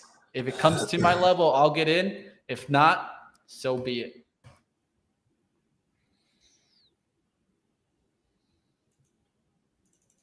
Anyone here play Rocket League by any chance? I used to. When Yeah? it first came out. Yeah, I used to play it on PlayStation 4 when it first came out, but I haven't. Oh, that's how old it is. Oh, wow. Okay. Yeah, it's really old. Not you, but like the Jeez. game. Jeez. The game. Yeah, Look, you know, I played on the first PlayStation, so it's not like played I'm games young. before there was electricity, Zunaid, so I don't know what you're talking about. Jeez. Those board games. My boy was playing Ryan, with them dice. He was playing marbles. He was drawing circles, playing marbles. The game is that old, not Scrabble, you. all of it. The game is that old. No, it's because you know, with the whole broadcasting thing, I'm trying to like pick up new games to broadcast, and Rocket League looks so much fun. Is right up my alley, I feel. Yeah, so I'm gonna try to play some. That's why I liked it, because it's a good college game to play. Here we go. Market's trying to make new highs. You can see Tesla rejecting VWAP at the moment at 307s. I wanted to go short there. I did not. If I did, I'd be half a point in the money, but I did not go short. Just because I've made good money. I'm already short SPY still. I'm already short a little bit of Apple remaining. So I'm sitting pretty at the moment. Keeping in the battle there too. So that just shows me more and more. There's a little bit of chop right now, and the market still hasn't selected a trend here. We still haven't selected that trend. Let's see what happens in the next kind of hour, because it's just battling here, and it really hasn't determined where it wants to go. If it wants to cut through that 383 level and we really start cutting down, that's what I could kind of expect, at least in the pre-market. But the semiconductors are the ones that are holding this up. Born, were you really dunking people's head in the toilet and flushing and giving them a swirly? Is that honestly swirlies when you were younger? I mean, my guy swirlies out here just bullying people. I mean, he is like a bail bondsman, right? Good guy too. He's the guy you call when you need a brother.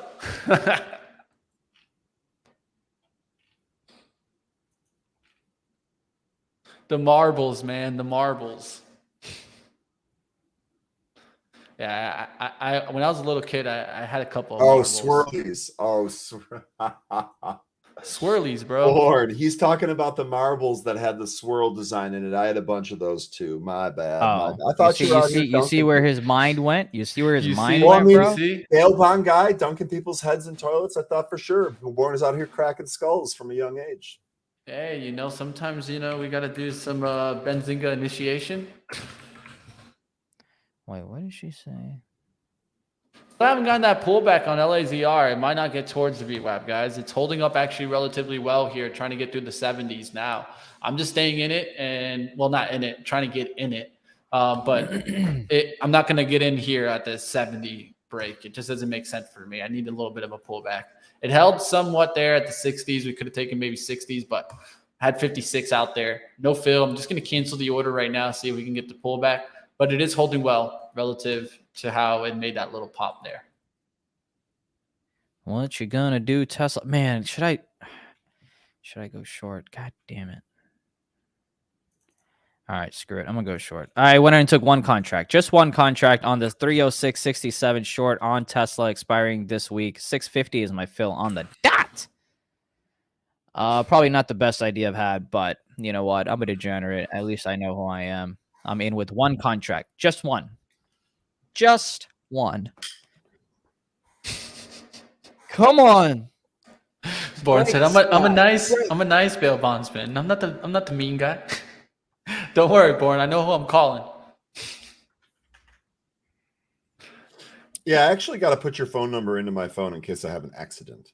Right? Yeah, we got to call Born. Because I might not be in a position just in where case I we can had get a online, look up his email him, receive the email. Like I need the cell phone. Born, I'm going to email you later today. Yeah, we kind of need that, Ryan. You never know. We might end up like the guy from Beyond Meat. Did you hear about that story? The what? No. The executive, Meat? right? Oh my God. Mitch, talk about that. The COO for Beyond Meat is out here, got a felony battery charge, right, for biting someone's nose. I mean, not biting. He took a piece. That's you wild. work for Beyond Meat. I would think that you wouldn't be going after the meat. You'd be going after something vegan. This guy's out here biting off noses. Former Tyson employee, by the way. Oh man, that's wild.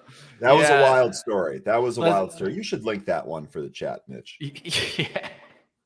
I did hear about that. I can't damn believe you brought that up. This is why you don't go to college games after you become an adult. That's what I think. It's just danger. Those college kids, they start mouthing off at you, and you know he got a little mad. You know he fought back. What are college kids going to do? They're going to drink and they're going to mouth off. Like, you need to expect that. You need to be a better person than trying to bite someone's nose off. Like that is not that is not an acceptable excuse. Well, I went to a college game so I can go bite people. I mean, come on. Yeah, he definitely needed a Snicker. Somebody needed to give that man a Snicker. He does not have a friend. I'm going to stop out of Tesla here. Lost $50 on that. Thankfully, I only had one contract. That one, guys. Yeah, I mean, hey, look. I'm about to bite the nose off Spy here. I mean, we have been, but he's about to try to give us a little bit back. What, that I've bitten somebody? Nah, in esports, you know, no one getting mad and jumping over the table and trying to bite people. Oh, bite people, no, but fighting, absolutely. That I'm sure you're dealing with students and kids, man. I mean, thankfully, I haven't seen anything in person, but Kyle, this is well done. I definitely have some appreciation for that. I didn't want to make that joke, but you went ahead and did it. Props. You know, I called them the kindergarten biter. You know, like when, you know, little kids all the time, they just kind of like bite each other. There's the kids that fight each other, and then there's the kid that just bite. He bit me. Charlie, he bit me. He bit my finger. Spy coming back up. What am I going to do? What am I going to do? What am I going to do? Tyson has those cannabis ears, man. We should have just given him some of those. Well, see, it was two different. You were talking about two Tysons. You're talking about Mike Tyson. I was talking about Tyson. He worked for Tyson Foods. Sorry, you know, we're throwing it up there. He's hungry, Ryan. Oh, you know what? Charlie bit my finger. Let me get back in this bad boy. CCL trying to hold on, trying to push, but it looks like it's trying to break down too. But the SPYs is going sideways since about 9:42. It hasn't moved a single inch. What's going to happen here?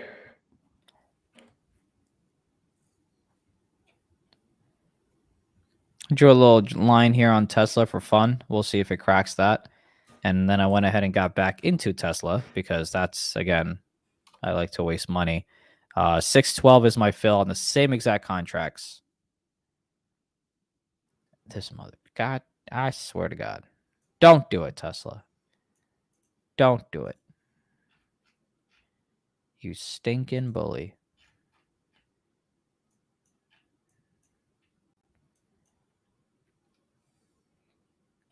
It's interesting. Now you've got Tesla looking to have a relative strength here as it's cracking above the cute little trend line I've got drawn. Glad to have you here, Sal. Thanks for giving us the like. Much appreciated. If it breaks 308.50s, I'll be out. 308.50s is my last, oh my God, don't do it, Tesla line. There we go. Come back to 307.50s. Give me like $50 on the contract so I can make some money back. Come on. Come on. There we go.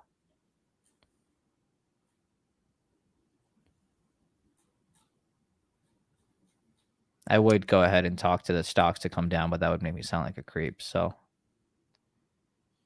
don't you do that all the time, though? I mean, yeah. Okay. But like, I was gonna take it up a notch. You're gonna kick it up a notch, like Emerald Bam. Mm-hmm. Come on, Tesla. Come on. Test VWAP. Test VWAP for everyone that wants to go long. I'm not seeing anything new here, folks. VRAX pulled. V-Ray traded up to 4 on low volume. Maybe there's a trade there, but it's such low volume.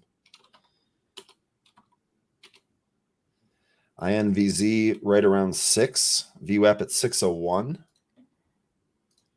If I took trading any less serious, I would be asleep. As in I take it too seriously? Or as in I don't take it seriously? I think she means that you just look sleepy. Oh, yeah, that I am all the time. Yes. You are very accurate on that. Again, yeah, 308.50s is my out on the Teslas. Where is it right now? Where's my sell to close? I'm about 13 cents away, 8 cents away, 1 cent away, and I'm out. Frenchie, it's not a bad idea about ABT longer term, but the only problem is what's going to really happen with this thought of that the pandemic is over. Is it really going to take over the mentality of investors? And it seemed like it has. If you take a look at Moderna, but Moderna's at least bouncing back today. So if Moderna could bounce back and close green, then maybe I'll start thinking about Abbott Labs. But of course, Abbott Labs is more like the testing behind it. So we'll see if it can hold on to 100 today and it doesn't go down towards that level. I see your eyes on the long term there. It's just more along the fact of I'm worried about the COVID talk out there. I haven't heard the spike that supposedly was going to happen in the fall. Have you guys heard any spikes of COVID? No, I've no. The media has moved on. Yeah, I've moved on, Mitch. The COO from Beyond Meat is 53, by the way. Someone in the chat was asking. Got it right from the article. Oh, boy. At an Arkansas game. Yeah, man. Razorbacks look good this year. Yeah. Come on, Spy. Just crack, baby. Just crack. Well, this is kind of what I meant about why I asked you guys if you think it would actually trade down into the print. I kind of have the feeling that, once we're kind of out of the first hour of action here, but once we're out of the initial rush after the open, the market might just kind of stagnate to tomorrow. I wouldn't be surprised if we don't see any huge moves in the broader indices until after that FOMC meeting tomorrow. Not seeing a whole lot here today. No, we went into slow period, and a lot of that was the Qs rejecting the 290 push. They didn't even get into the 289 much. It got into there slightly for a second, but if you look on the 15 minutes, there's no close towards the 289. It's battling. It's just a bunch of chop right now. SPY going sideways, also not helping. And so essentially, when we don't get markets to trend, this is a very easy way to give up profits. So one of the things that I think traders don't do often is look for a trending market. They don't think about that when they're trading, especially day traders. They're just looking at their stock and the movement that's going on. Sometimes we need to be seeing the overall market making moves if we're expecting to make those continuation trades, especially on patterns for those day traders out there. This is one thing that I'm noticing more often than not. When traders suffer, a lot of it is why. I could look back and look at the market and take a look, and a lot of that's going to be sideways action on the overall market. That's why we're getting chopped. It happens to me too. It happens to me with some of these day trading plays. I don't get the expected move that I have. It pulls back. I stop out. It's effectively just chopping me down. It's either a small loss or flat. So happens all the time. Stocks in the competition account that I'm still in are Target, and there's one more play. Let me go ahead and take a look. I haven't even gone to it today. I got crushed on Friday on that one with stopping out of Oxy, stopping out of CTRA. So it's not that I'm under the 100,000, but I definitely took a hit, like a hard hit. Like I'm only up like 100 something bucks now, when I was up about $3,000. Still could battle back. I mean, the top position is only $3,000 also.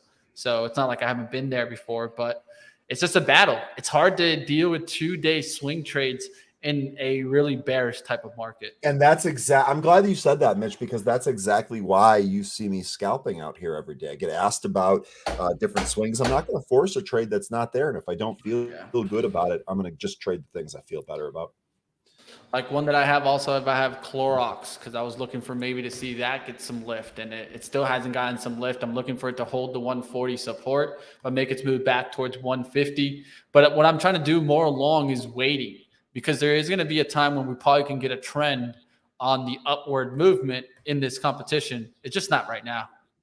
Thank the Lord. Let's go. Come on, Spy. Tired of your nonsense. Nathan, I would not agree with sideways markets favor bulls. Sideways markets don't favor anyways. They're sideways. I would say that they favor whatever sentiment you're in. So if we're in a raging bull market, yes, they do favor the bulls, because you're compressing that price, and the longer you compress it, the more the pop is going to happen. However, when you're in a bearish tape like we're in right now, I don't think that's the case. It can just as easily break down. And Mitch, like you said, you got crushed because you had to hold these positions. You had certain time frames that you need to hold them to. So the sideways trading favors whatever the overall market sentiment is, in my opinion. Yeah, I wish I could do inverse speech. If I could do inverses, you guys would see me definitely do them in the comp. And it'd be a lot of trying to hedge myself on my bets, right? At least try to get some of the money back on those downward days. But hey, it's just how it is. How do you guys feel about intraday trades in this market? I'm using a 2-hour time frame, and the SPY looks ready to dump.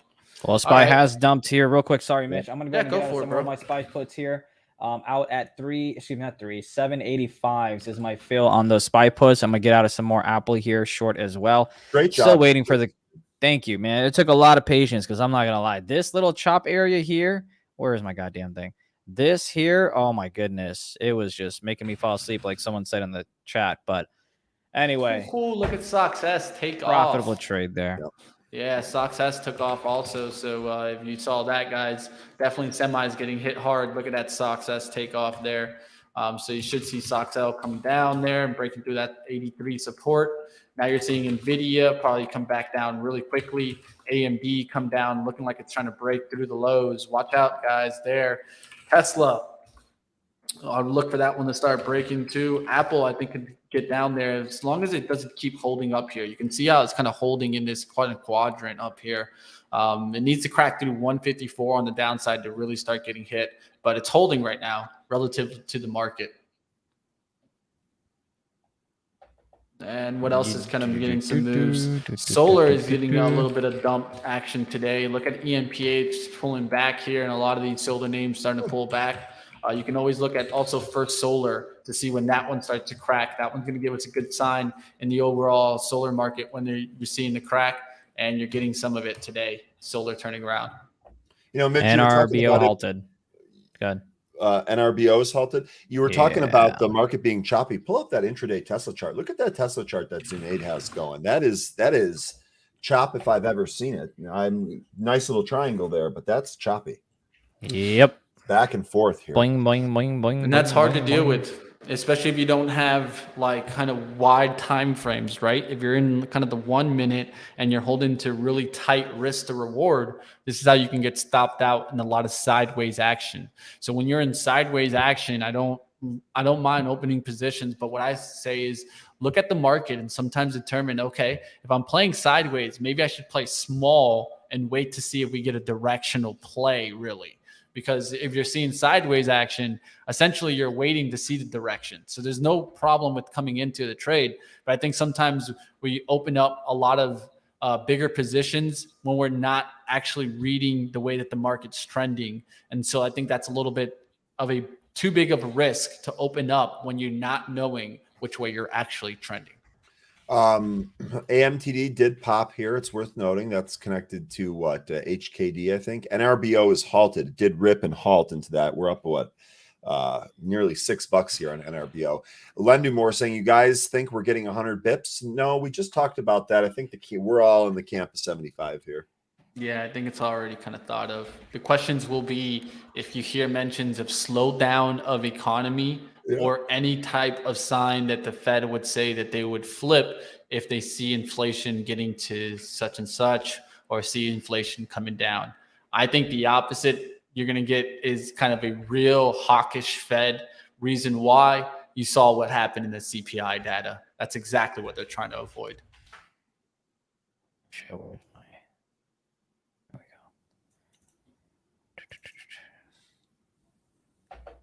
Or if he says the word pain again, agree, Frenchie. That would be kind of pointing towards the downside. That's what you're. That was the big. That was the new word in the last one, right? He used the word pain, which hadn't been in the previous one. That caused it to move. That's absolutely correct. 100%.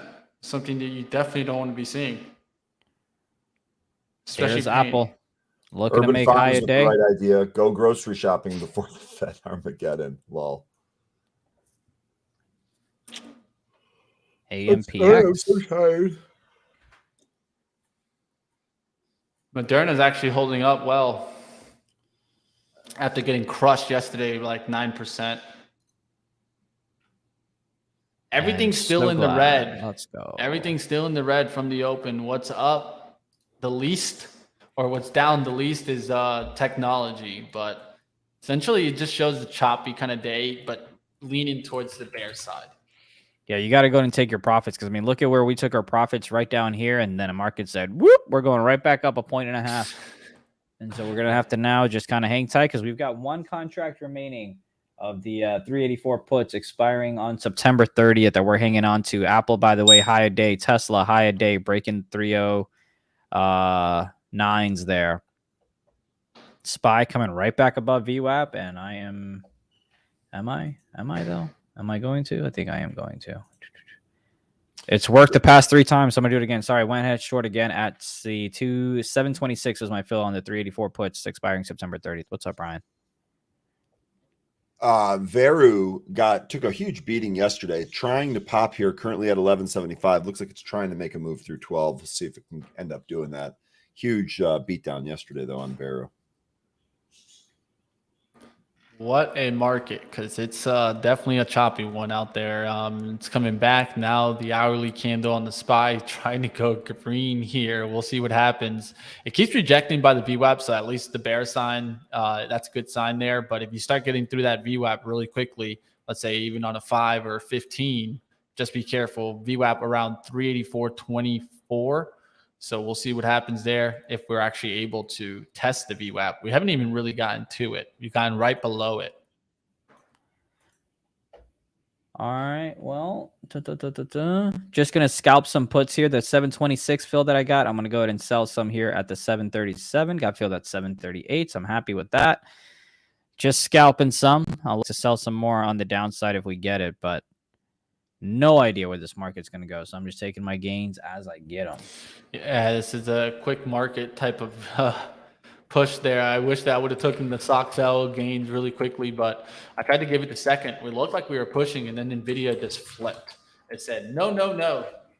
And now it's trying to come back. Like, that's just how this market is today. And this is why you got to be careful when you're trading kind of longer term. Give yourself some room, because that's an easy way of getting stopped out, is in between the chop. AMPX, if you're interested in that stock, it's trying to break above the highs now. $7 to me is your risk-off area. If you want to give it more, you can wait till VWAP, which is around 680. On AMPX, a little bit of flag pattern possibly developing there. Look at the chop in the Qs right now. This is impressive. Some sideways just chop action. Let's see what happens. Man, look at that action in the keys. That's it sideways all day long.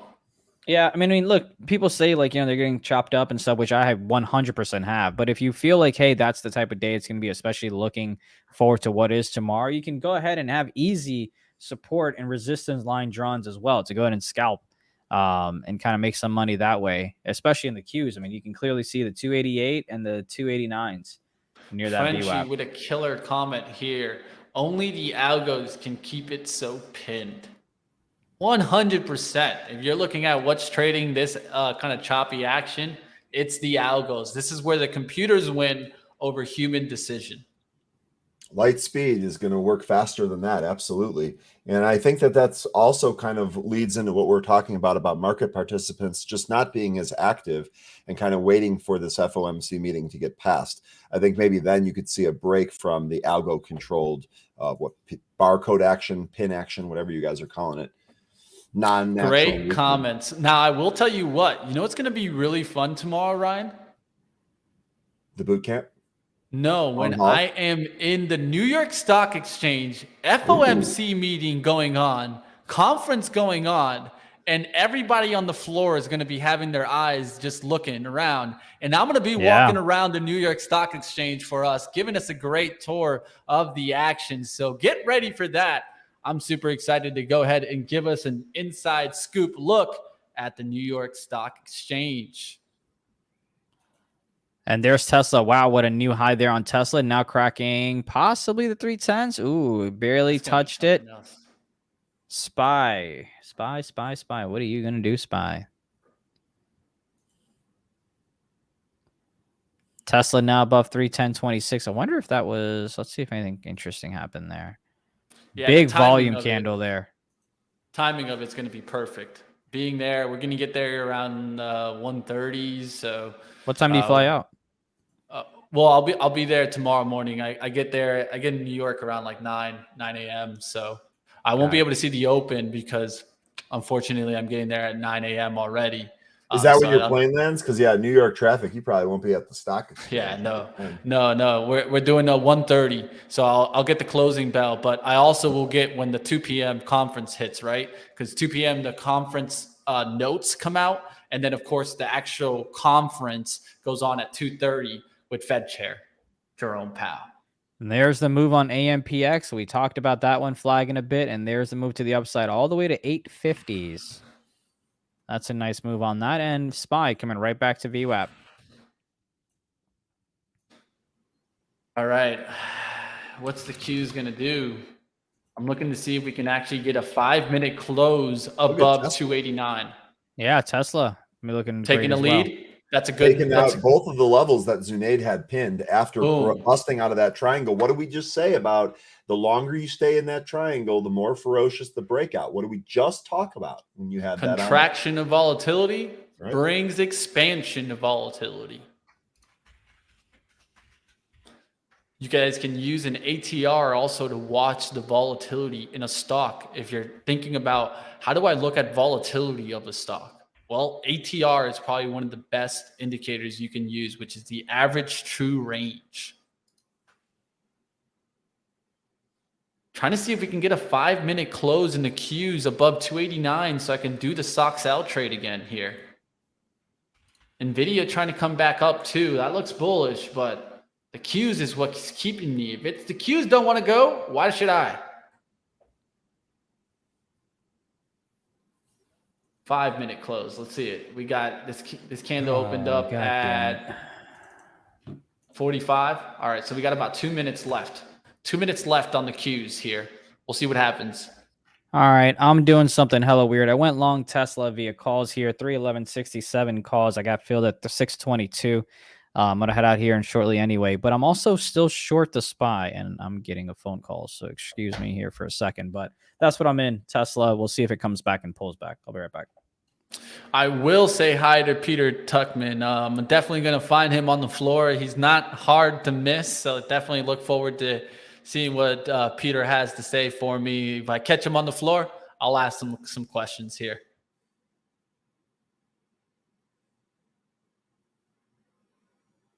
And also Qualcomm, Qualcomm Investor Day. It's a big thing for Benzinga, you know.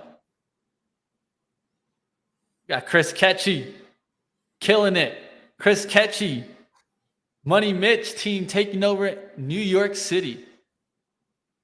We do great stuff together, Chris and I.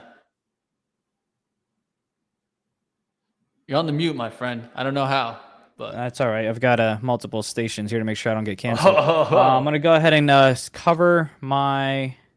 Actually, no. I'm going to keep it. I'm going to keep my Tesla long, and I'm going to go ahead and set my SPY to where if it breaks the 384.50s, I'll be out. But my Tesla at the moment, I'm up about only $20 or so per contract. So we're waiting to see if we can go ahead and make it to maybe 312s or so. But I am leaning towards the long here on Tesla. But I'm out. I'll see you guys tomorrow.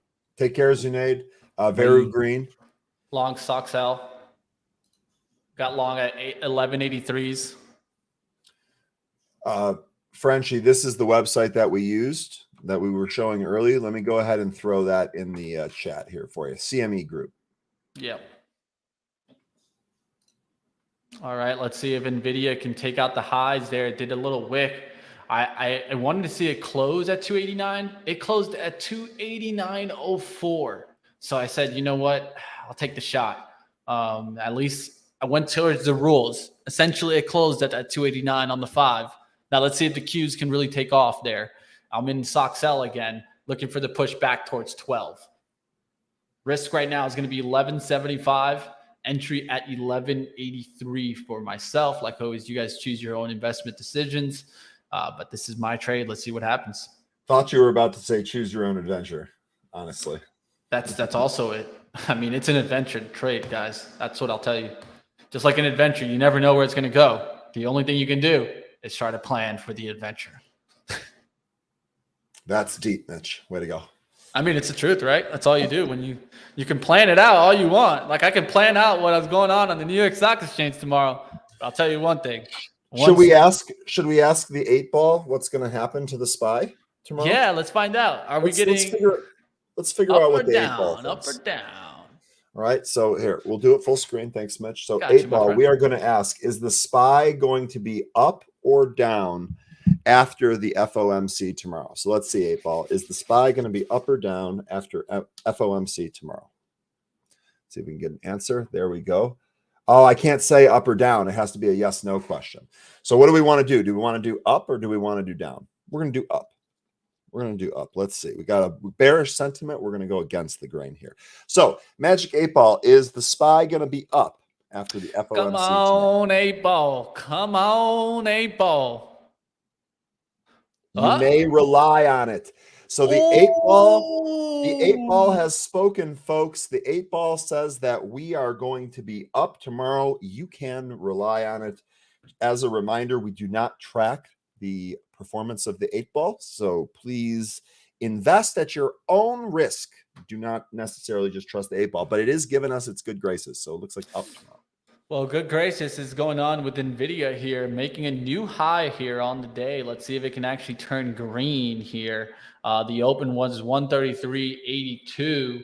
We're at 133.90s. It should flip onto the green side here. It looks like there was some down action in the overnight that's keeping us there. Let's see.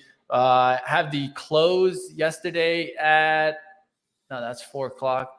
133.80s. Let's see if we're getting through there. We're about to get into the green here with Nvidia. Interesting play there. So you should see AMD also reversing there. Yep. AMD trying to reverse there. Apple. Let's see if Apple continues that trend. Remember, I drew this trend. I was looking. I was like, Apple's still not breaking down. What's going on? Well, sometimes you can't fight the trend. And I'm glad I got out of that one early today. Even though I shorted it, take your hit, get out. Sometimes you got to do it. That's the best way to do it. You're going to be wrong on your decision making a lot of the times. Now, the one thing that you can't be wrong on is your execution. Just got an alert here for Sava. Sava, I said alerts all the time. So Sava, look at that. What is going on? It's ripping. Whoa, we got news out here? Yeah, try to find that for me, Ryan. This is a big move there on Sava. And it has a daily level that it coexists here right around the 33s, 3260s. It's pushing fast there. I like these daily levels. Was looking for a push back towards the 33 level that just sparked my alert there. And it's moving on a fast tick there. SAVA. Look at that takeoff. This has to be news related. Just be careful out there, though, traders. This is definitely taking off there. Sava. Don't see anything. All right, no worries. I would just be paying attention to the price action right now, but definitely we'll probably find out what's going on in Sava in just a few. The 8-ball ETF, says Dave Penny, an idea that we might have to run with. Yeah, this is not a bad idea. MD, Dave Penny, not a bad idea. Yeah, the 8-ball ETF. I mean, of course, we hopefully won't be making picks with the Magic 8-ball, but hey, it could be a cool name for an ETF, that's for sure. Sometimes the cool name matters. Look at Sava. I can't take a trade like that, but that's a big move for Sava. Like you're talking about a 12% breakout in the last couple of moves there. This is a longer term play. Biotech had some movement at the bottom. I have this drawn trend line that we just hit towards that 34. Above 34, you would actually get above that and have a daily breakout. You can see you rejected that move. You went to 33.86. Now right back to 33.33s where my alert had originally hit. Let's see if we get a pullback to the VWAP. VWAP is set around 31.62.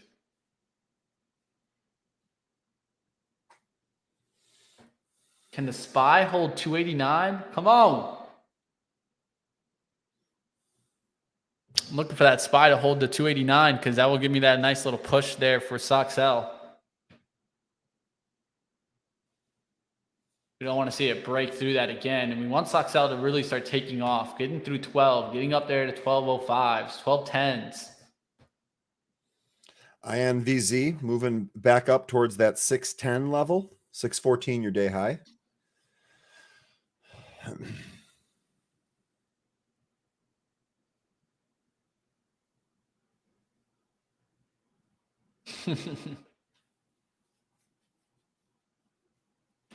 All right.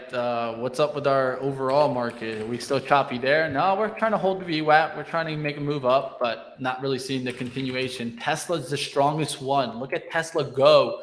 Was talking about the 312. Even though I was looking at a short, that was because of the overall market action. Tesla is the leading large cap that I feel has the most bullish action on the daily chart. It actually has a breakout above the 311.75s. I talked about that at the close yesterday and in pre-market prep today. If we can get through 312, you have that chance to get to 320s, and then there's going to be that long-term trend line you're running into, which is something definitely to keep on watch, you Tesla traders.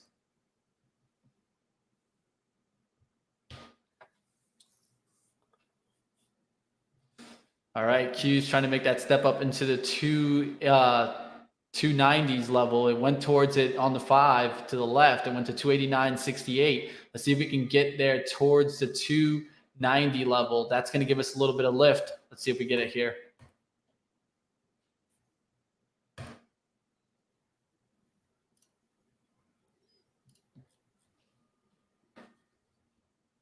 Yeah, it's been so far, Aaron, we'll see if, one of the things is when you make those kind of calls, you make them before the open and you look for them to kind of play out into the intraday market. And you're always just trying to stay flexible.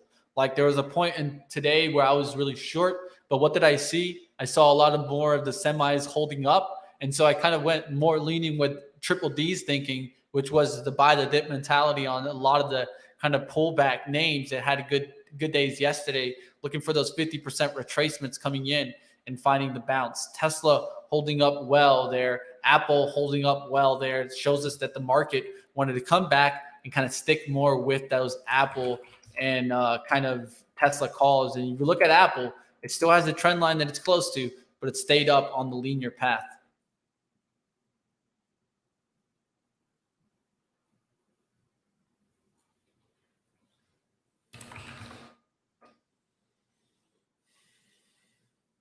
Nvidia got through that 134 level.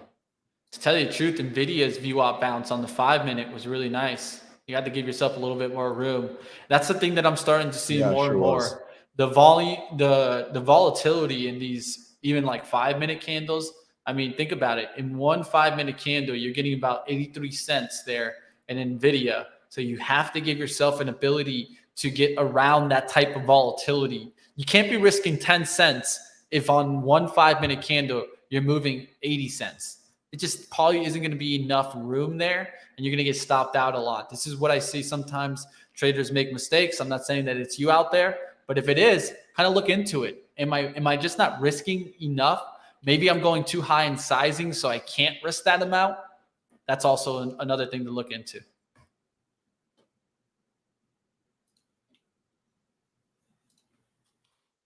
Got to be flexible, especially as a day trader. As a swing or kind of trend trader, you can be a little bit more leaning towards one side. But the hard part is when you start, just not being able to be flexible in day trading. And you're like, no, the market has to go down today. Anytime that you say it has to do something, it's likely going to do the opposite. That's exactly, especially in trading. Ryan and I know. Yep, we've seen it. We've seen it plenty of times. Mitch, I got to jump for the day. All right, my friend. Good stuff here today. Great job by our chat yet again. Our chat is really awesome. This is the best community on the internet. Again, do not forget about the town hall. Let me post that link in here real quick. Yeah, let's put that up there. Tomorrow should be a lot of fun, right? Tomorrow should be a lot of fun. We've got the FOMC. Who knows how crazy that's going to be? We're going to have our boot camp, so we're going to be trading in the morning, and then we have this town hall. We're going to get a whole bunch of experts giving you strategy and picks and things of that nature. So we're going to have some fun tomorrow. Take care, everyone. Stay green. We'll see you tomorrow. Yeah, join our experts tomorrow, guys. Matt Maley, Chris Capri, Anne-Marie Ban, and Tim Melvin, all at 12 p.m. Eastern. It's going to be brought to you right here on Benzinga. You don't got to go anywhere. Learn to protect your money in today's market is the main topic. And if you want to learn maybe some strategies, how you guys can be playing this market, definitely come on over. Barry Feldman, telling us that thanks again, guys, guided me from red to green. And that's how it is sometimes, Barry. I know that you were probably dealing with some of that chop before the market really kind of picked at least a little bit of a trend here. Now we've gotten a little bit of some up action, but really still not even trending in an area. It's a tough market out there, Barry. So sometimes it's good if you're able to just get back into the green and say, pat on the back for execution today and moving on. Sometimes I like to do that also. Sometimes it's as simple as one trade if you're seeing a lot of chop action out there.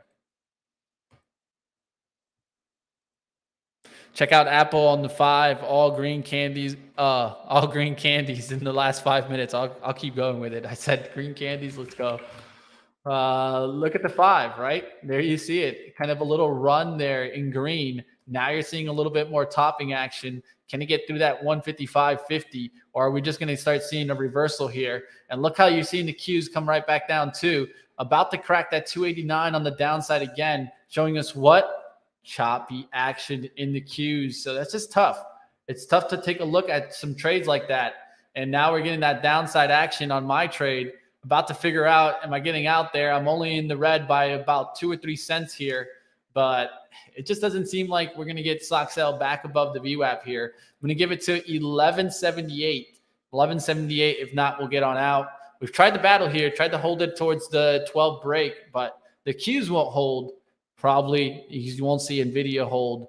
SPY is looking a little bit better because Tesla is kind of holding that up. But SPY is also coming right back below the VWAP. It could come right back down here. Choppy action is what we're seeing. Let's see if we can at least find the bounce there. Get the Qs not really closing below that 289. That's what we don't want to see here, at least for my trade. Gobble, gobble, gobble, gobble. The turkey trade coming. Could use this webinar in January, laugh out loud, but all good love. Of course, one of the things is it's tough, right? I mean, we never know exactly where the market's going. The only thing we can do is try to prepare you guys for it.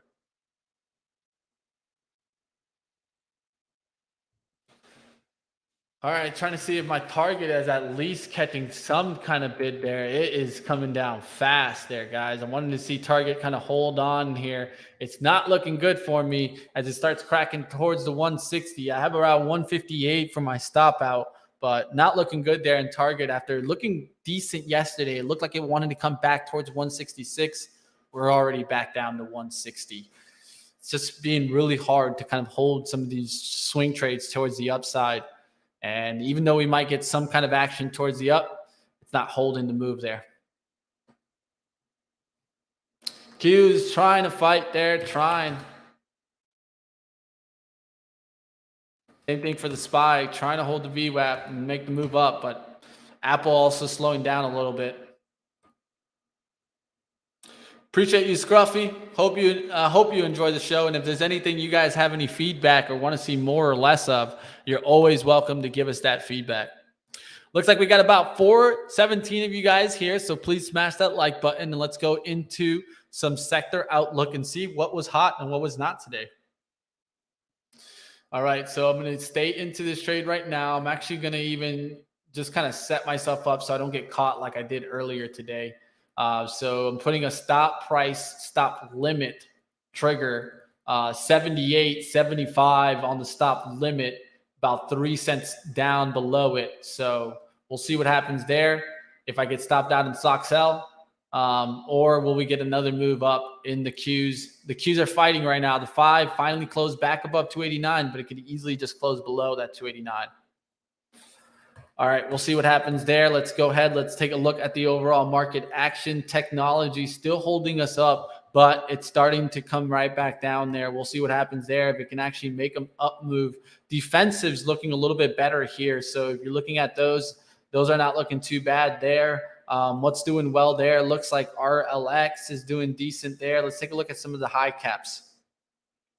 High caps are actually down there, and so that kind of shows me a little bit of a mixed bag there in defensives. And if you look at it, I mean, we're still down overall from the open, so don't expect to see too big of an update. Now, where I'm seeing the down is in Oxy and kind of the plays here for oil. They're just not holding on, as we're seeing XOM pull back to 92. Oxy pull back there towards 63.50s, and we'll see if these can recover, but definitely not getting the price action that you want to see for those oil stocks if you're looking for the upside. Definitely appreciate you, Nathan. Appreciate you, Merview. Mitch, as a subscriber to Matt and Tim, I can confirm that you are a genius and very good at what they do. Well, I'm not a genius, but I'm trying to do better, and that's what always matters. And there's one thing that you'll definitely see from me is always trying to improve, not only on trying to do better in my own trading, but also trying to communicate information to you guys. I know I might not be the best speaker, and I'm working to always improve that. But one thing I will tell you is I have some in tune with the market. I've been building up the skills, and I wouldn't say I'm horrible as a market strategist. I'm pretty good on that. So one thing that I would say is just kind of pay attention to the highlights that I try to highlight. Like, what are the potential situational thinking that you can be thinking of yourself? And that's what I think I do really well on, is situational thinking, giving us both sides of the coin, and then leaving it up to you guys to make your investment decisions.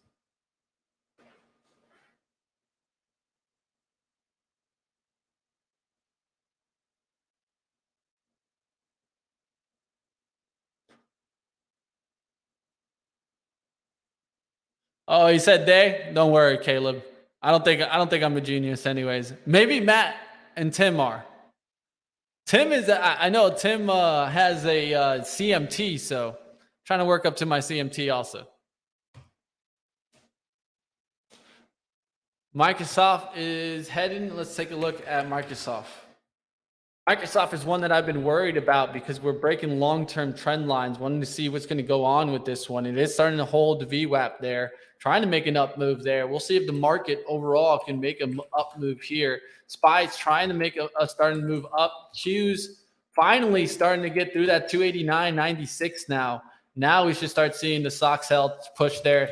Apple, big push in Apple there, guys. Now we're getting that stocks held push. Overall market pushing, Q's pushing well. So we're looking great in our positions for the upside here. Thank you, Jonathan, for that Apple rip mention. Could see it starting to move here. Now we're looking good in business. Now let's see if we can actually get some continuation. All right, so stock sell, we need to make sure that we pay ourselves good. We got in this one at 83 this time. We're going to definitely take half off this time here towards the 12. looking to take some off here as we get close towards the 12 break. $97 showing up on the offer, $96 on the bid.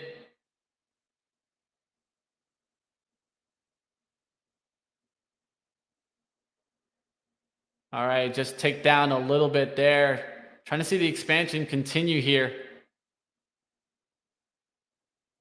Need to get some tunes on.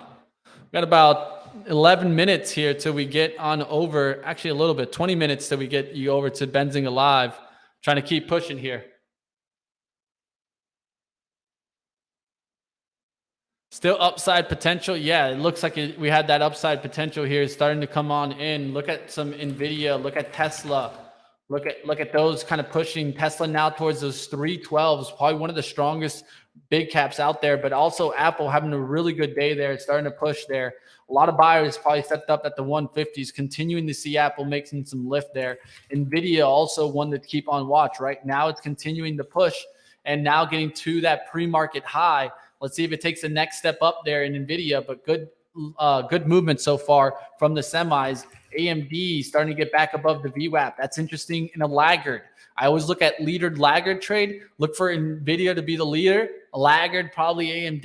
And you could be watching some semiconductor action today. We'll see what happens. Now we get a little bit of a pullback here from the Qs and not a continuation there from Nvidia. You're seeing Soxel trade back from the 1195s, 1196 towards the 1192s. Just seems like we can't get those extensions on up. I have to just run to the profits. I'm trying to give it the chance to break out, but we're just not getting those breakouts today, even though we get nice setups here. So now we got to hold off the VWAP. 89. We don't want to see 89 break on Soxel. I'm going to keep myself no matter what break even from here, and we're going to look for the continuation. If not, I'll stop out, break even on the rest, and we're going to look to try to get that push there on Nvidia and AMD to take that step up. Doesn't look too bad. AMD pulled back there, gave you that nice little pullback. Now let's see if we get that continuation on a laggard to leader style trade from Nvidia, taking the lead, taking the highs. AMD trying to lag behind that and catch the action that's going on in the semis.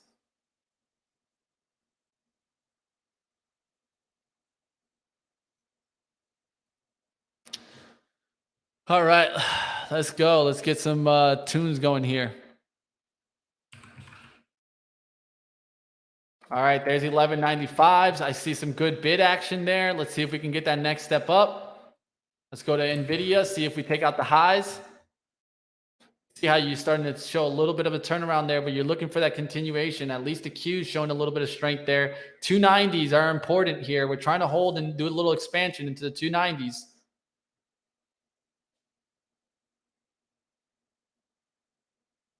Not getting it there, seeing a little bit of a pullback there. It just seems like it's battling and battling here. I'm trying my best to just be patient here. Let's see if we get that expansion or not. All right, going to go ahead and put up the YouTube here. TTM squeeze doesn't look bad there. I know that you guys have been using that indicator. You guys mentioned that indicator. I looked into it a little bit more. It combines an interesting couple of indicators. So it's not something bad to take a look at. I haven't used it before, so maybe you guys, if you ever want to come on and talk about the TTM squeeze and how you use it for your trading, feel free to reach out. I'll bring you on the show, and I have no problem with you kind of explaining on what you see and how the best way to work with the TTM squeeze indicator. All right, let's put on some tunes here, a little action here.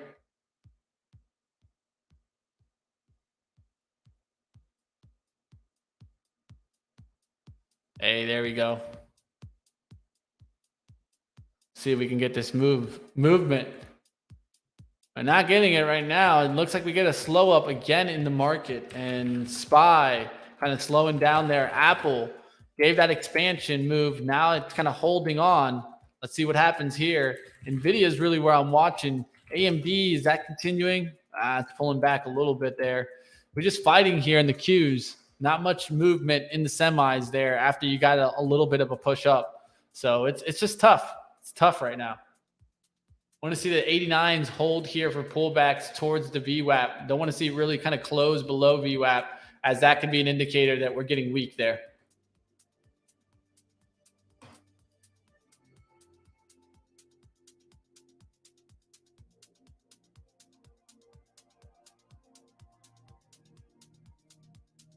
All right, let's seeing that pullback there. It's just tough trading today, guys. I'll tell you that. Really tough trading. So if you're having a tough time today, don't feel bad. I mean, you're not the only trader having a tough time in this type of market.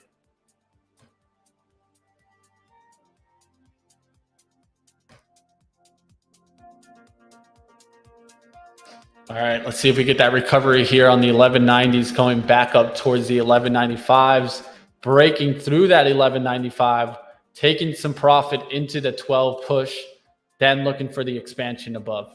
We'll see what happens here.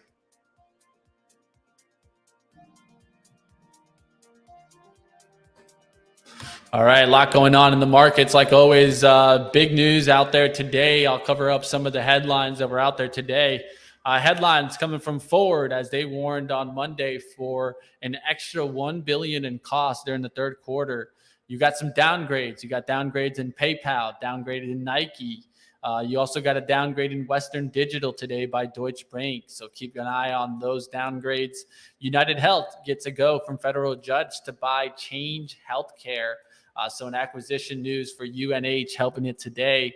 And also we got LIDAR initiated, JP Morgan initiated coverage on Luminar Technology with overweight rating and announcing a price target of $30, ticker LAZR, one to keep on your radar. Battling. We'll see what happens there. I saw comments also from Intuit talking about strong consumer spending despite persistent inflation, dodging the company and the economy. We'll see what happens there. Intuit didn't give bad kind of forward guidance at least, but definitely was worried about the consumer in the long run if we keep pushing on the interest rates.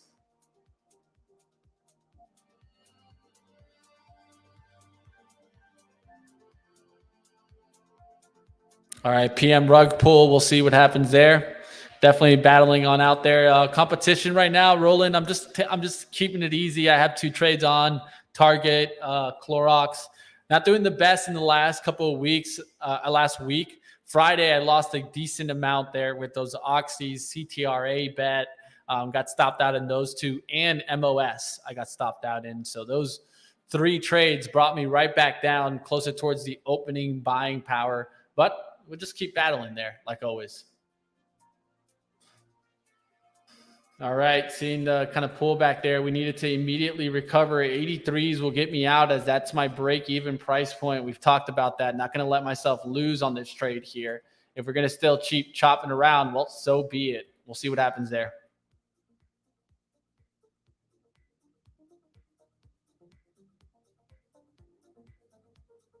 Definitely battling in the market today. We'll see what happened out there. UNG changing colors.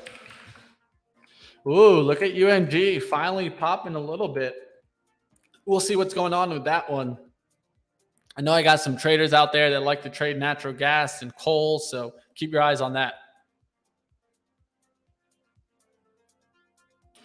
All right. Also, other conditions that are going on out there right now is stuff to keep on your radar. We did get kind of world outlook on Germany's producer price inflation hitting 45.8% year on year in August, and something to keep on watch. Just got stopped out there on the 82 mark. I lost about a penny on that for a little bit of slippage. But there you guys have me getting out of sock sell. We tried. Maybe could have just ran towards those 93s. I mean, it would have just been a 10-cent profit, and we were risking about 5 cents, but 2-to-1 is normally not enough for me. I look for 3-to-1 trades often, 4-to-1 trades often. It's hard for me to take a look into kind of 2-to-1 trades. They just don't work out for me because I got to be right more than 50% of the time. And what I try to do is by being right by going for a 3-to-1 outlook, 4-to-1 outlook. What does that leave me? That leaves me that a lot of the times I need to be right about 40% to have a lot of great gains, like a big boost. And if I'm right about 30%, I'm normally about break even. And if I'm if I'm right about 30%, I'm normally about just slightly in the green. It's 20% where I can really start getting into more of the red outlook. And that's what we try to do. So if you can try to look in on profit to loss ratio, trying to keep the mathematical probability in your favor, that's going to always help you. So what I look at, a lot of my trades are 3-to-1 and a 4-to-1 outlook, because I'm trying to help myself in not needing to be so accurate on the trades, but setting myself up right with risk and reward, because that's what it's all about in trading, especially day trading when it comes to it.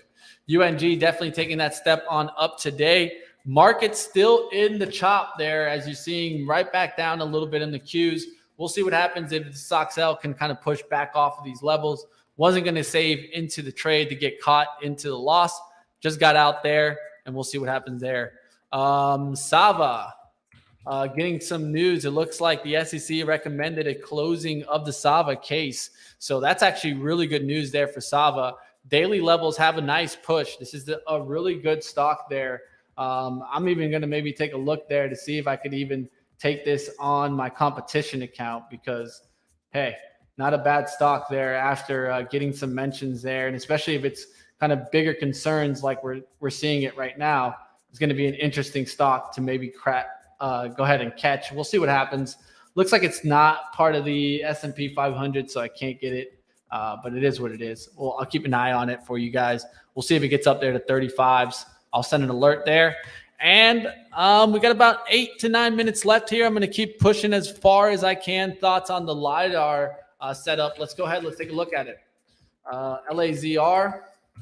All right, Luminar, not Lumineer, Luminar. Luminar trying to come back. You can see it held at 955 level. 946 is kind of the lower support here. Was looking for it to come back towards that level. And I talked about 56 entry for VWAP. I really like that entry. I never got in. I stopped watching it, and now it's gone back towards that 976. That would have been a great outlook there on the 56 entry there from pullback there. Now we're starting to really kind of hold that 56, starting to go up to the 974. I'd be looking for a push towards 990s. That's going to be your first kind of level of resistance. Then we'll see if it can get back towards these resistance, 993, and make it move towards the 998 and $10. Doesn't look bad, this LAZR. Of course, this is a longer term play in my eyes, but it is trying to get back there on a weekly resistance if it can make its move back towards 1123. Last week was tough. I sold out of Oxy on the 9th, had him for a day, but yeah, it's not happening last week. Yeah, I agree, Roland. It was just not happening. As much as we wanted to see, oil kind of get that push on up because we were playing those oil stocks, just wasn't happening. Sava. Yeah, Sava, we've talked about it. Now we'll look for it to kind of keep working. There's weekly highs that you're running into also here. That's why I like when you have daily, you have hourly setups, right? You have multiple setups here. So multiple time frame traders are looking around the same levels on Sava. We'll see if it can continue making moves.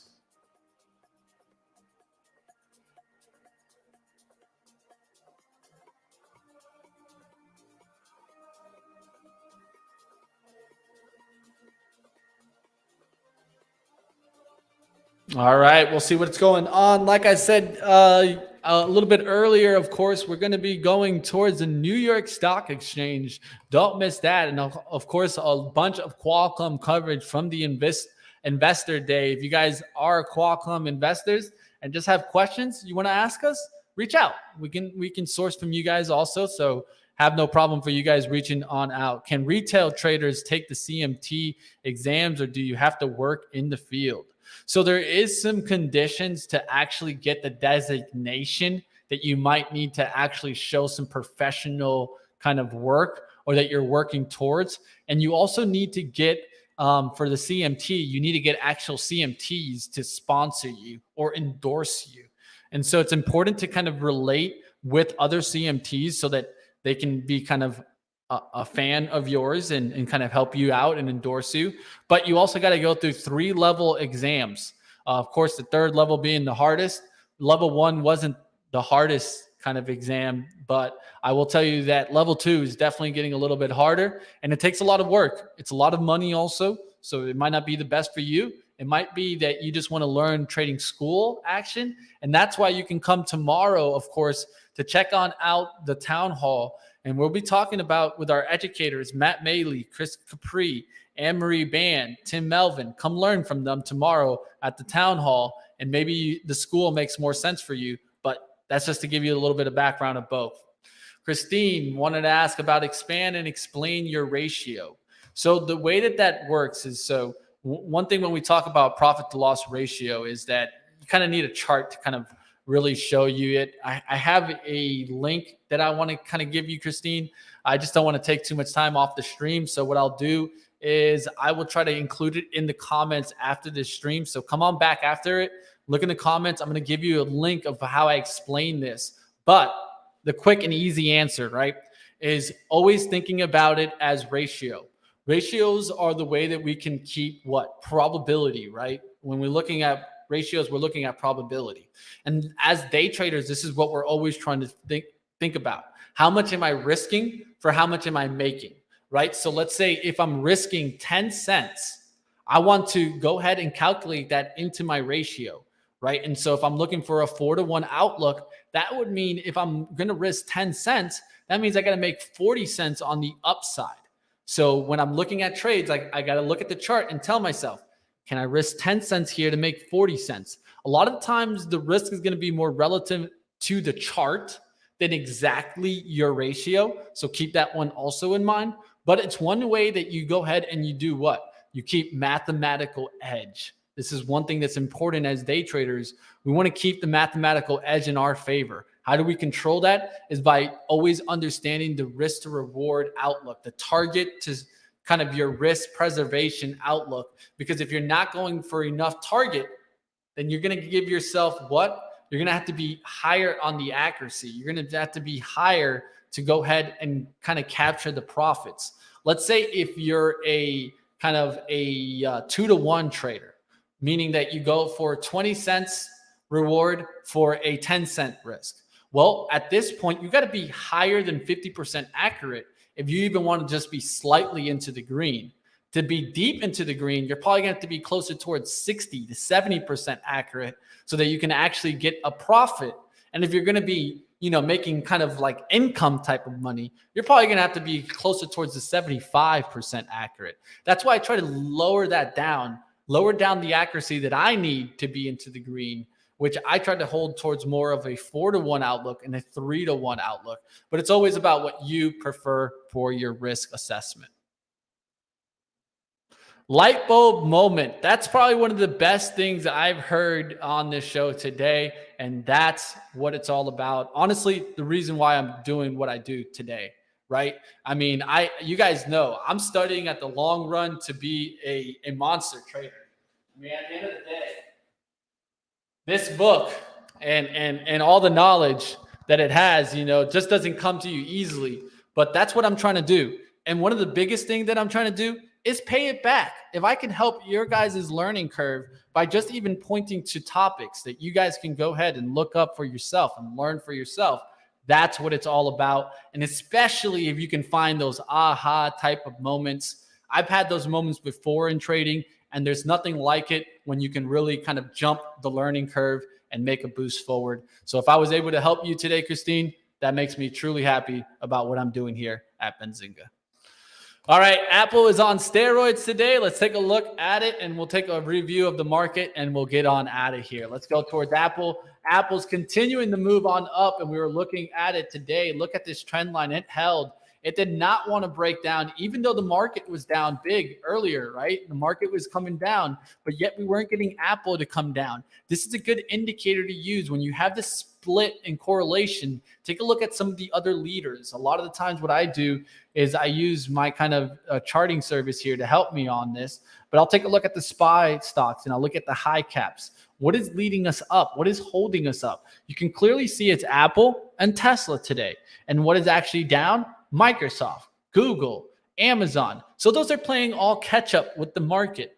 But Apple and Tesla are the leaders right now in the high caps. And when you have two of them going up in a good direction, over 1%, and you have a couple of these at like 0.8, 0.5, or 1.0, There's not so much down action as you're seeing these kind of hold the market up. Another thing that gave us that mentality is, right, what is the leading sector now?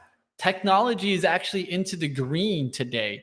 And so that shows us more and more these tech names are holding us up. When you look at the Qs, right? Look at the leading sector, the leading stocks there. You got Apple, Tesla. So when we look at the Qs and we take out some of these names that are in the S&P 500 that are more like consumer stocks, look at this. Now you're starting to see the Qs are actually pretty bullish today. They actually didn't break through the lows today. They made some lows and we're stuck in a range, but as essentially in a bullish trend, getting a little bit moved up today on the 5-minute after some sideways action out the gates. All right, that's going to do it for me today, guys. I'll see what goes on in the market. Then, like always, stay tuned right here on Benzinga. Tomorrow, we'll have the town hall event. We'll also have a boot camp. So you new traders out there, if you want to learn, this is the best place that I think you can learn from Benzinga is at the boot camp and getting a bunch of information for free. This is a stream that we give to you guys just so you guys can get some education. This is really, truly unlike anything else in the industry, because where else do you get kind of these webinars for free? A lot of the times these are going to be put behind some big paywall. So come get your access towards the boot camp. That will be tomorrow right here on Benzinga starting at 9 a.m. Eastern with the trading guys. You'll get some live trading action and then some education. Where else are you going to get that? And of course, don't miss the town hall event that will be at 12 p.m. Eastern. That's going to be a great event with our educators. So if you want to check out or have ever been interested in learning more, right, and you want to learn more, come on over tomorrow to the town hall event so that you guys can get it from our educators. I'll see you guys on out there. Have a great day. Have a great rest of your week. Wish you the best on that FOMC meeting. I know that things are going to be a little bit of fireworks. Like I've mentioned earlier in the show, what are some of the signs that I'm going to be watching? Are anything of mentions with the economy? Is it strong? Is it holding up? Are we starting to see weakness? Do we see any mentions that we would actually change the norm of inflation? Or do you hear Jerome Powell stick towards the 2%? Does he mention the CPI data as more of an indication that the Fed needs to fight down inflation and continue to fight down inflation? We'll see what happens. Like always, I'll be here to keep battling, and we will be here, Benzinga, like always, to keep you guys battling. Don't miss out the content tomorrow. And of course, the FOMC meeting that will, the kind of the minutes from the meeting get released at 2 p.m. And of course, the fireworks happen around the 2:30 conference. I'll see you guys like always. Give a thumbs on up. Keep battling. I'll try to do my best to give you guys the best scoop in the New York Stock Exchange that you guys have seen. I'm going to try to walk around, probably get in trouble, but I'll do my best for you guys on out there. Hit the thumbs on up, and I'll see you guys on Benzinga Live. That's coming on. I'm sure AB has already started, so come on over and join AB on Benzinga Live.